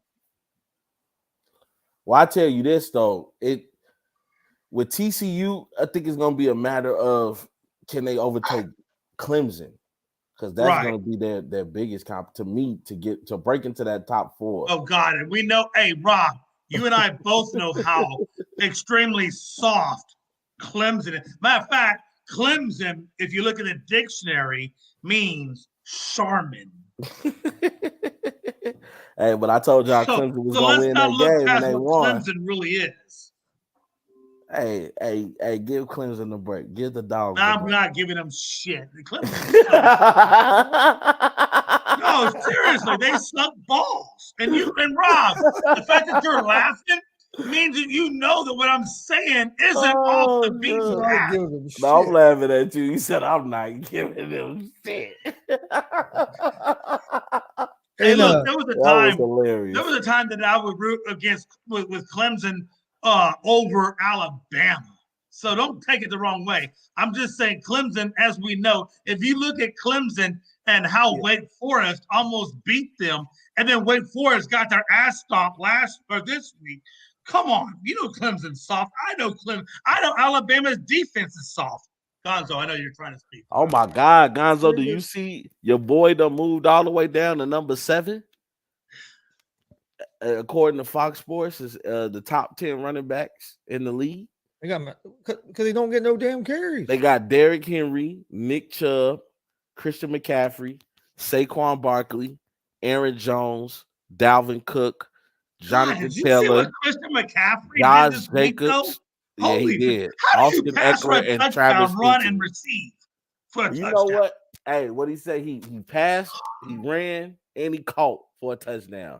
Bro, Rob, does Christian McCaffrey, and when Debo comes back healthy, how far do the 49ers go? Jesus. They're going to the NFC Championship game. Bro, at least. I think they have if they stay healthy, I think they have a real good shot. They going back. And they got my boy Jimmy G. Don't forget about Jimmy G. He's a winner. Fuck Jimmy G. He's a loser. Hey, Jimmy G's a winner. Jimmy G's a game manager among Titans. But he's the best game manager. He's the best damn. Hey, in the words of The Rock, he's the best damn game manager y'all ever seen. Hey, watch this. Hey, watch. He just wins. I'm gonna say this, and I'm gonna shut up and I'll be quiet. When you got Christian McCaffrey and you got Debo Samuel fully healthy, watch this. Hey, bruh, all I need you to do is go out there and get them the ball. You ain't gotta be special. You ain't gotta be special. You ain't gotta be all-star. You ain't gotta be top 10. You just execute and let those two workhorses go to town, and we are Super Bowl bound. But think about this. Think about the pressure that Christian McCaffrey is now taking off Jimmy G. The fact that they're now able to have a pretty decent run game. And we saw some of the passes that Jimmy G. When does Elijah Mitchell come back? He's out. I think he's out for the season. Yeah, but you still got George Kittle's that, man. They got a squad over there, man. Well, let's put it this way. Christian McCaffrey probably has a little bit easier here than he did in Carolina. Oh, he about to have a ball. Oh, Woj reported that Aduka is likely to be hired within the next 24 to 48 hours. Yeah. The fuck? A great day of news. Great day of news for hey, Jay, you were asking about some NFL trades, and we got another one too. Yeah, this is stupid. Edmonds to the Broncos. Okay, so let me ask you that, Rob Gonzo. I like Chase. No, this pisses me off a little bit because I like Chase Edmonds. I know what Chase Edmonds did in Arizona. I know what Chase Edmonds is capable of, and you're going to Chase Edmonds for a guy that honestly, not to Nick Bradley Chubb, don't get it wrong, but Miami was kicking ass. Tua was the only thing that you had to worry about keeping healthy. Bradley Chubb doesn't do anything as much for your defense as what Chase Edmonds did for your run game. You fucking idiots. God, bring back Flores. Oh, they saying Melvin Gordon is possibly about to be traded too. They said Melvin Gordon's going to get traded? Yeah. Well, yeah, why wouldn't they? They just brought in Chase Edmonds. That makes Melvin Gordon the third expendable. God, why? I'm not a Miami fan, but I did want Miami to win that division, and I think that does not help them win the division. Especially now they got to see my Bears. So what does that give you? So what does that give Miami in the run game? It gives you Mostert, and it gives you Gaskins. Mostert, we know that is not exactly the most healthy. and Gaskins is probably a sub 500 running back. I thought Chase Edmonds was your best running back you had in the stable. So you chase your best running back for a guy that's going to give you the defense for what? What? Come on, man. God, this is stupid.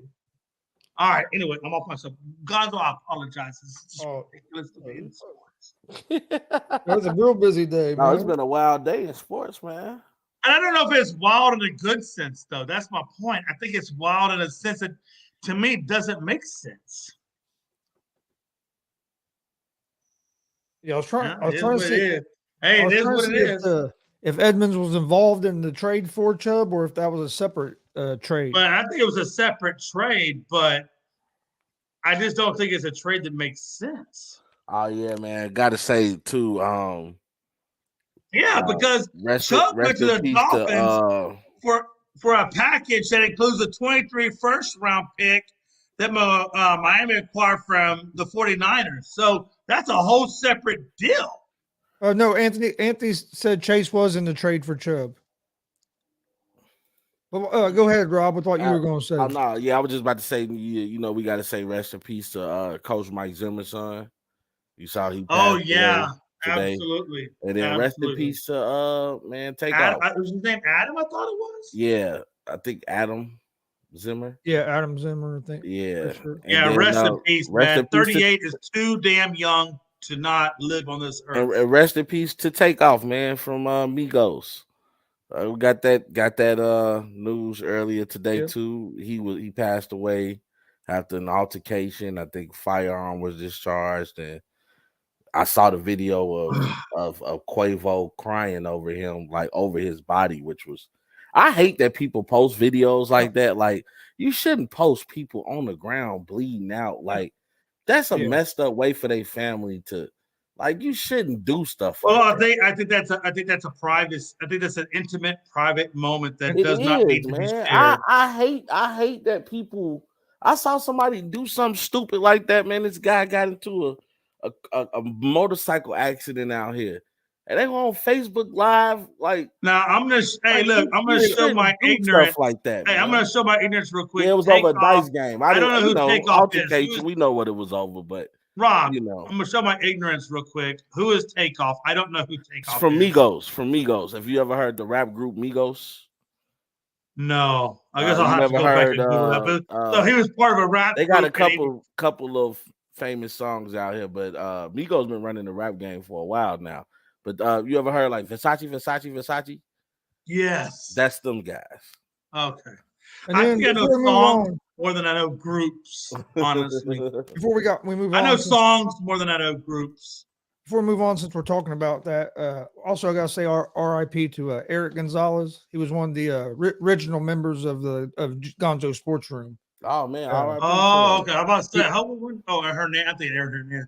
And he had a heart attack last Thursday. Passed away. Man, only 42 years old. So his name was Aaron Gonzalez. Eric Gonzalez. Oh, Eric Gonzalez. I will definitely add him to my prayer list. I knew him since first grade. We became friends in first grade.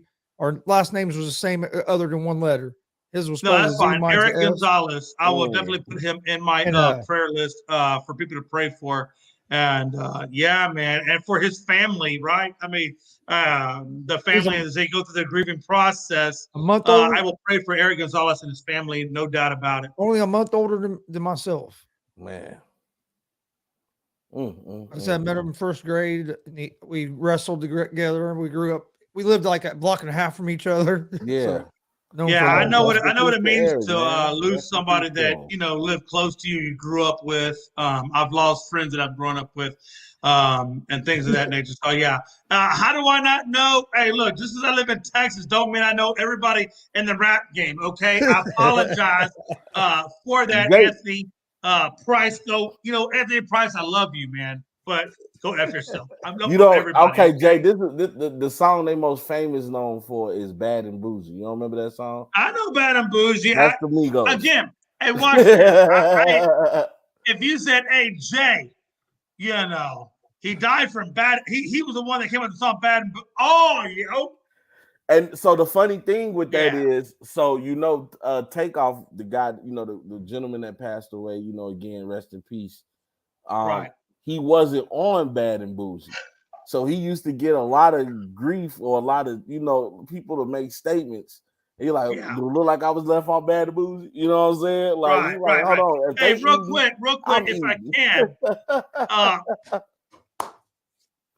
And if I can have a, obviously for a serious moment, to Takeoff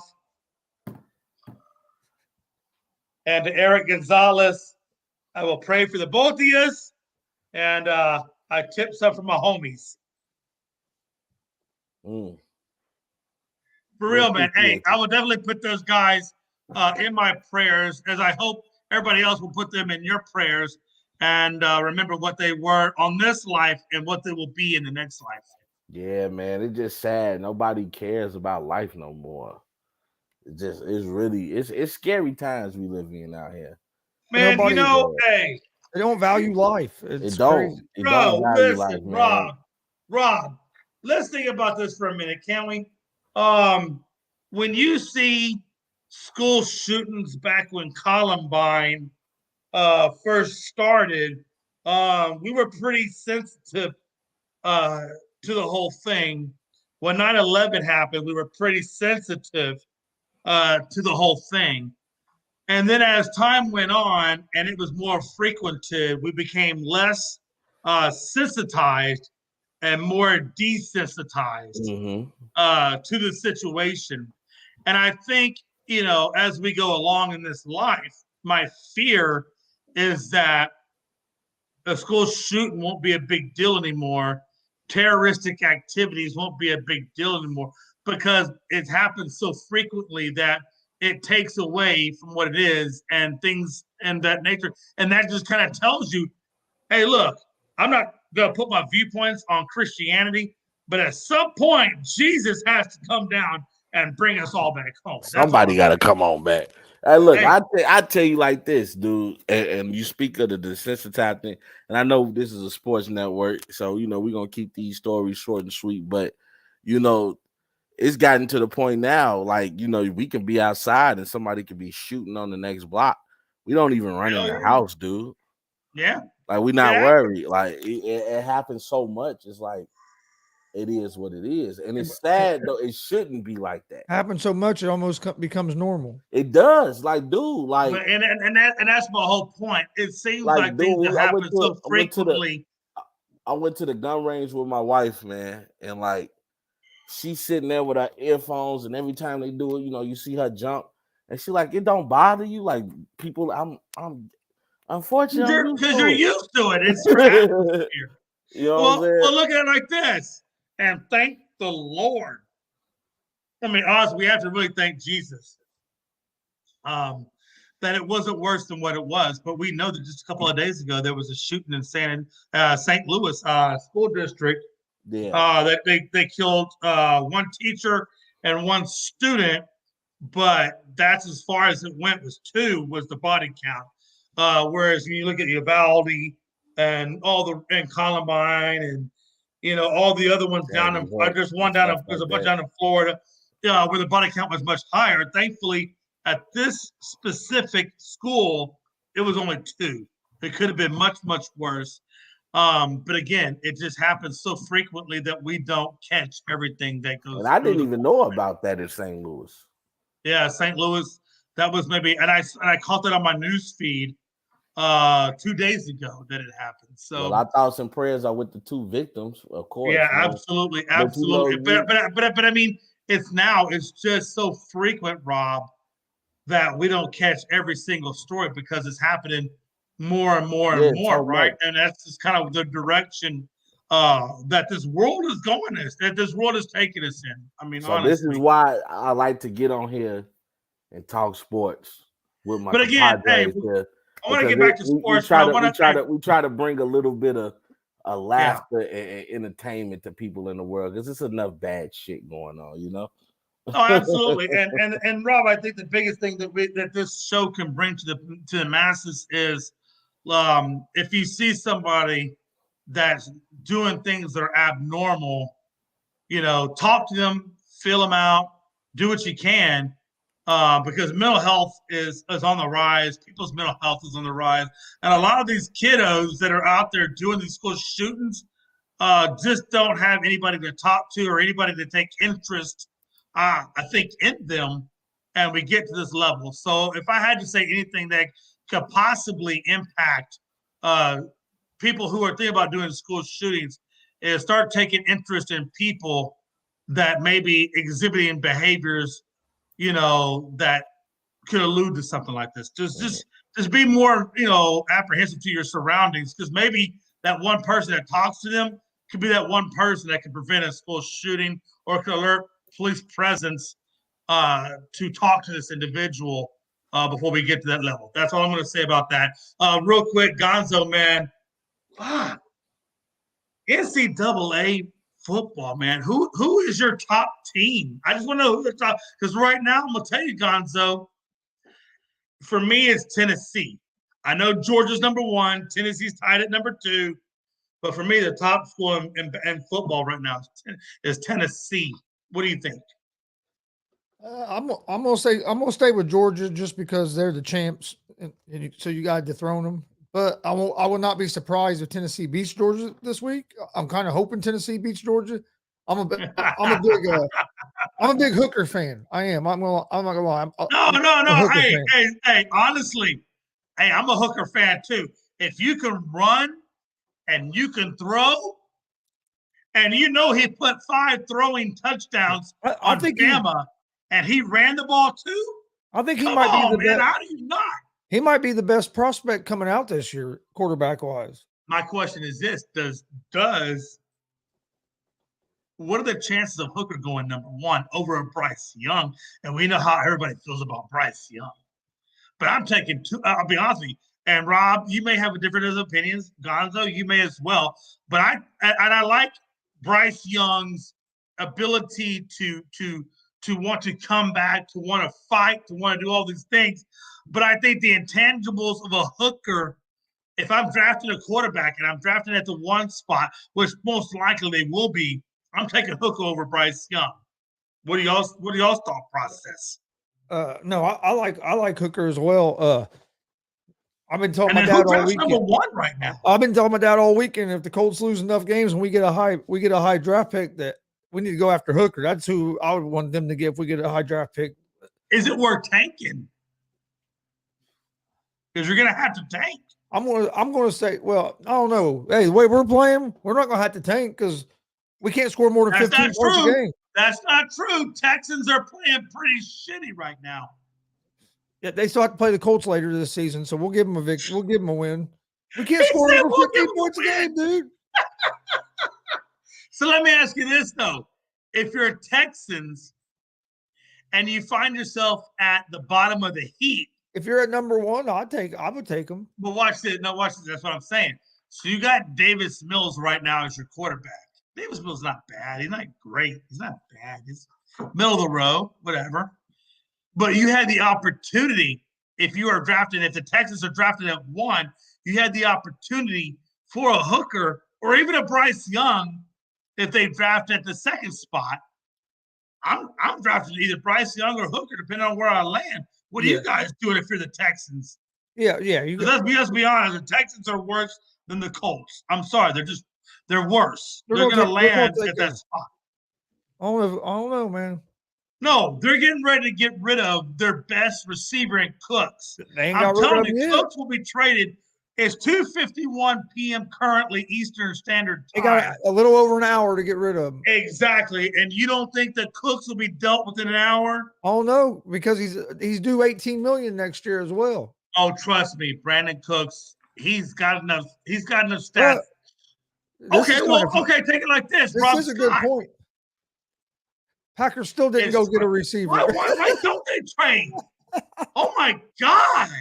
You got Lazard right now is your best receiver, questionable, sitting on the sidelines because he's hurt. Why would you not bring in somebody like a Cooks he won't get traded to the Cowboys. Cowboys are going to make that trade. I'm going to tell you right now, that ain't happening. But I can see Cooks going to Green Bay. I can see that. And I don't. You going to tell me Aaron Rodgers isn't asking, "Hey, go grab Cooks"? Oh no, they're not thinking to go grab Cooks. Oh no, I would say he wants a receiver. Hell, even the Colts are probably trying to go get Cooks. I wouldn't mind if they would go get a receiver, but I don't think the Colts are going to be in. Unless they get rid of. And Cooks has numbers, Gonzo. Cooks puts up numbers, so he would be a good wideout to actually go grab. We got to get our offensive line fixed, or it ain't going to matter what weapons we have. But no, I agree with you. Cooks is good.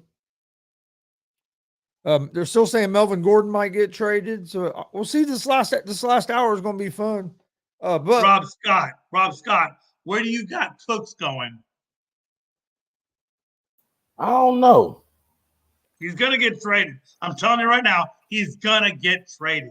He's better than Claypool. I mean, the thing is, if you let him go of Cook, I would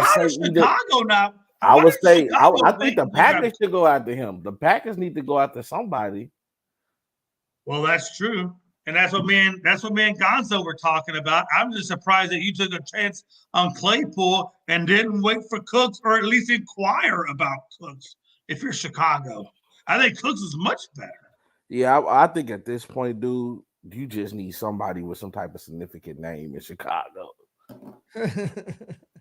Well, you done lost, yeah, especially what you lost on defense, right? Because now your defense is going to be suspect. Our defense was already suspect. Let's just go on ahead and put the Bears at the bottom. Our defense was already suspect, bro. All right, let's get to final thoughts. I'll tell you what, before we go to final thoughts, I just want to ask Rob one question. This show flew by, man.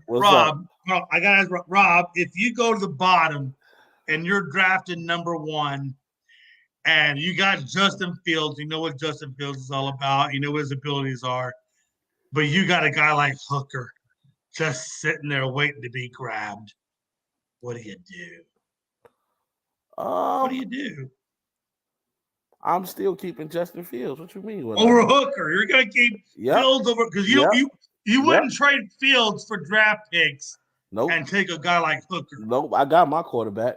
I just need to You think you got it. And you think that Fields is better than Hooker? JF1, baby. JF1.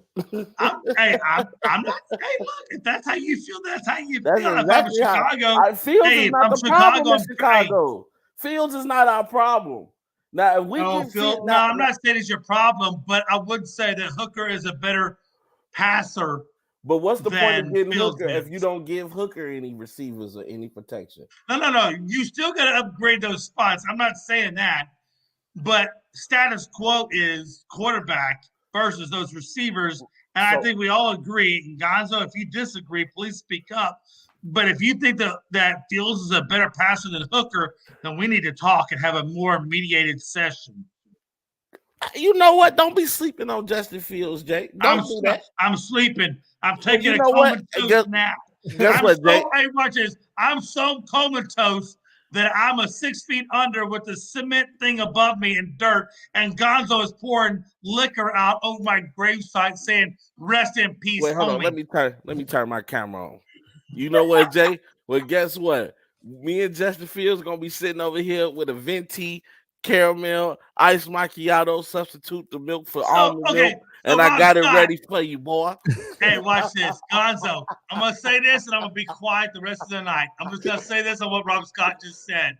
All I can say is, Rob Scott, you're part of the problem in Chicago, and as long as there's Rob Scotts available in the Chicago area code, and Mike Hughes are available in the Chicago area code, Chicago Bears, well, they'll just always be the Chicago Bears. Hey, you know what, Jay? Get your laugh now, because you know what? I'll be laughing at the Cowboys when you guys don't make it to the playoff. See, that's how you know you're a loser. Gonzo, real quick, that's how you know you're a loser. I know the Bears are no. losers. That's how you know you're a loser. Is when you bring up the Dallas Cowboys, which haven't won since the 90s, and you use them as your reference point. Yeah. No. What I'm saying is, hey Jay, Rob, don't make me. Hey, I'm supporting your Astros now. Don't make me put the voodoo on them. 25. Don't make me put the voodoo on the Astros. Don't make me do it. Hey, listen. I done probably put a lot of voodoo on them. Don't worry about it. They got plenty to share. What I'm saying is, Rob $1.25. Rob $1.25. If that's what you think, then you deserve everything you get with the Chicago Bears. Don't do us like that, Jay. No, am I saying it right? The Bears. You guys say the Bears. The Bears. The Bears. Jeff Wilson gets traded to the Dolphins. Who? Jeff Wilson got traded to the Dolphins. Jeff who? I don't even know who the fuck Jeff Wilson is. Can somebody? I apologize. Can somebody tell me who Jeff Wilson is before we get out of the show? He say, who is this Rudy Poo? Running back. He was a running back for the 49ers. Yeah. And nobody cares. Okay. Good job. Jeff Wilson to the Dolphins. Like that means anything. Okay. Good job. Hey, I will say this. But hold on. I can't wait to watch the game tonight, though, baby. When we talk about the trade deadline, we're talking about Jeff Wilson to the Dolphins. That's how exciting. That's how excited the trade deadline is. We're talking about Jeff Wilson to the Dolphins. It's picked up. Like you said, a few minutes ago, we had Bradley Chubb get traded. That's a big name. Yeah. You didn't like that trade, but it is a big name. No. It's not that I didn't like the trade. I don't want to be putting that light. The light that I'm putting it in is, yeah, you're bringing in Bradley Chubb, and there's nothing wrong with that. My problem is, out of all the running backs that you have, you're letting go of your number one. Why are you letting go of your number one running back? And that's my opinion. Okay, I think Chase Edmonds is much better than Mostert, Gaskins, now Wilson that they brought in. Chase Edmonds is your number one guy. Why? Okay, so it's like addition by subtraction. Yeah, you're adding Chubbs, but you're subtracting Chase Edmonds, and that's a problem for me. If Mostert's healthy, I don't think Edmonds is if he is any better, he ain't much better than Mostert if Mostert can stay healthy. Mostert's probably staying healthy up. You know, Gonzo, I agree. I agree. But I think before I say anything else, do we know what the last time we know the Dolphins won the last game. I'm actually looking that up right now just to kind of see who did what the yard per average was. And if you'll give me 2 seconds, I will tell you that you're right. Okay, you're right. I'm gonna, you know what? I'm gonna be quiet. Mostert gave you 14 carries, 64 yards, 4.6, which is close to 5 yards per carry. So he did good. Edmonds gave you 4 carries, 14 yards, 3.5. So Jeff Ridley just got traded to the Jacksonville Jaguars. Right? Calvin Ridley? Or Calvin Ridley. I said yesterday. Calvin Ridley got traded to Jacksonville Jaguars. That's a nice little move. Wow. I just saw this on Twitter. And what does that mean now going? Okay, let me ask you a question. When does Calvin Ridley come back from suspension? Next season. So basically, the Jaguars. Did he get a whole season? I think it was a whole season for gambling, but that's not bad. How old is Calvin Ridley? What's Calvin Ridley's age? Does anybody know how old Calvin Ridley is? Nah, we can Google it though. He's probably in his mid-20s? That's what I would say. So the Jaguars, that tells me that the Jaguars are basically saying, okay, we're going to play this season, but we're betting on next season, which they probably honestly should. He's 27 years old. So he'll be 28 most likely by the time he plays with the Jaguars.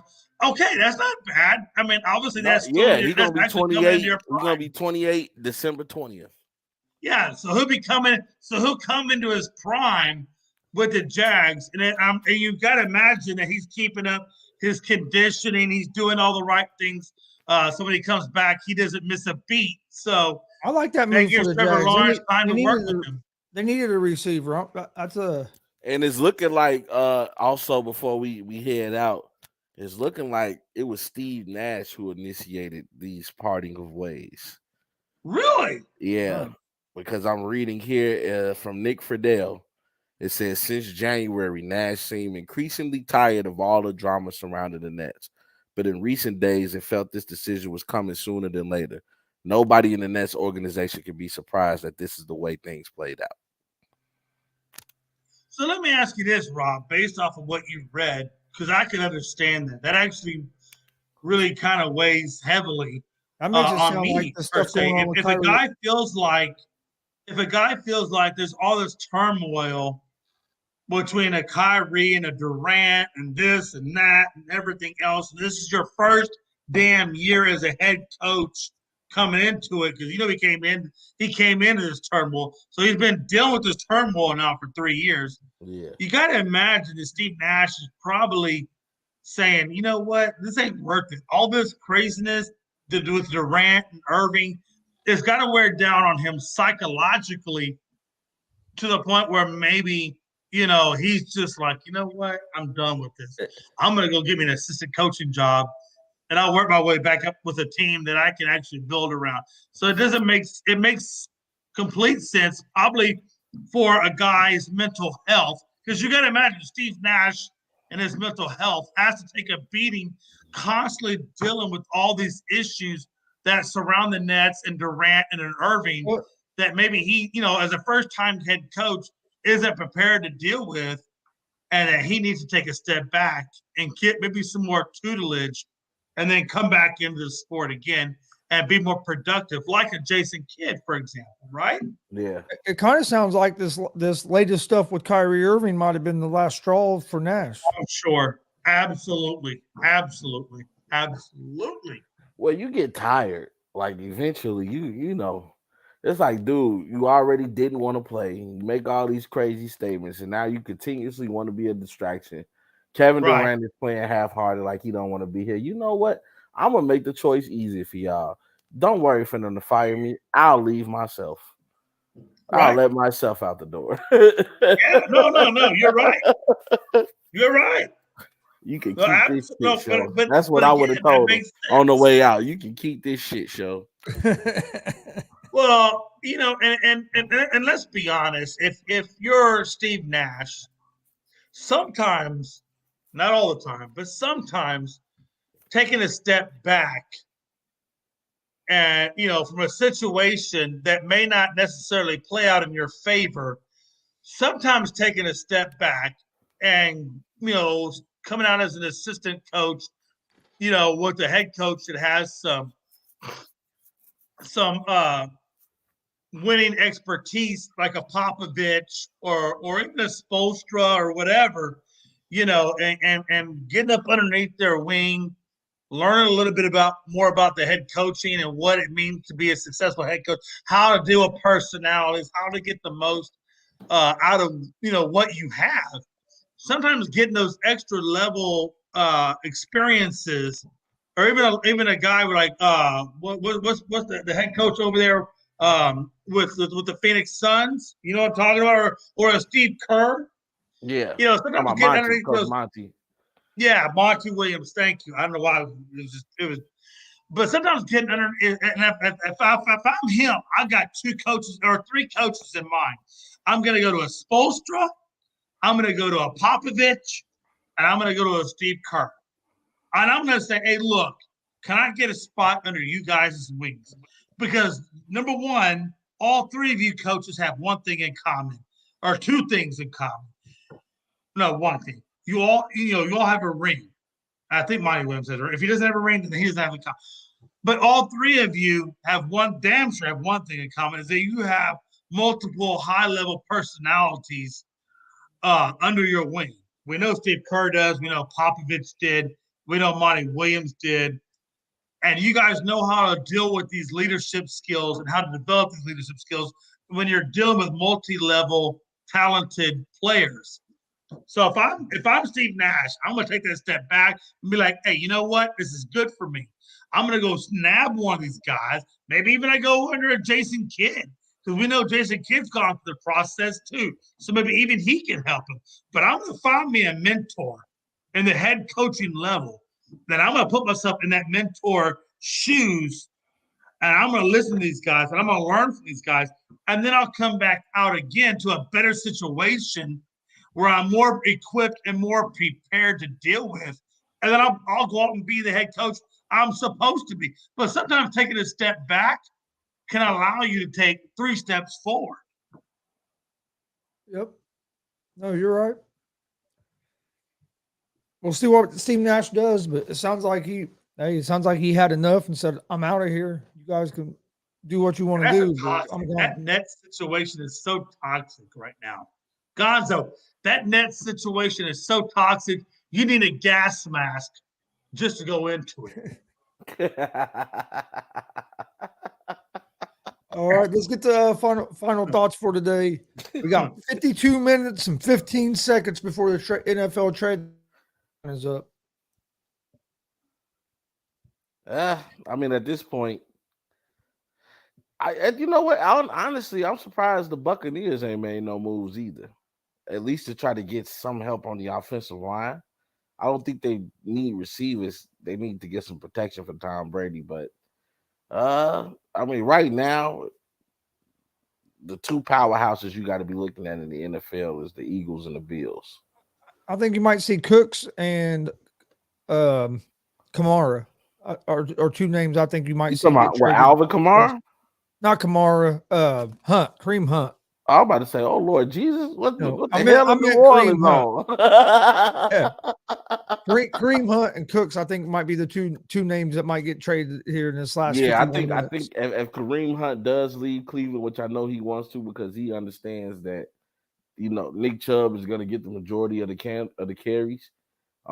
Kansas City would be a good look for him, and then Brandon Cooks, of course, he's still a good number 2, number 3 type receiver. So I believe, you know, he could definitely go somewhere and help a team out, especially a team like the Packers, who's having trouble in that receiver area. So definitely going to be keeping my eyes on this. Definitely going to be watching the Bulls versus Nets tonight.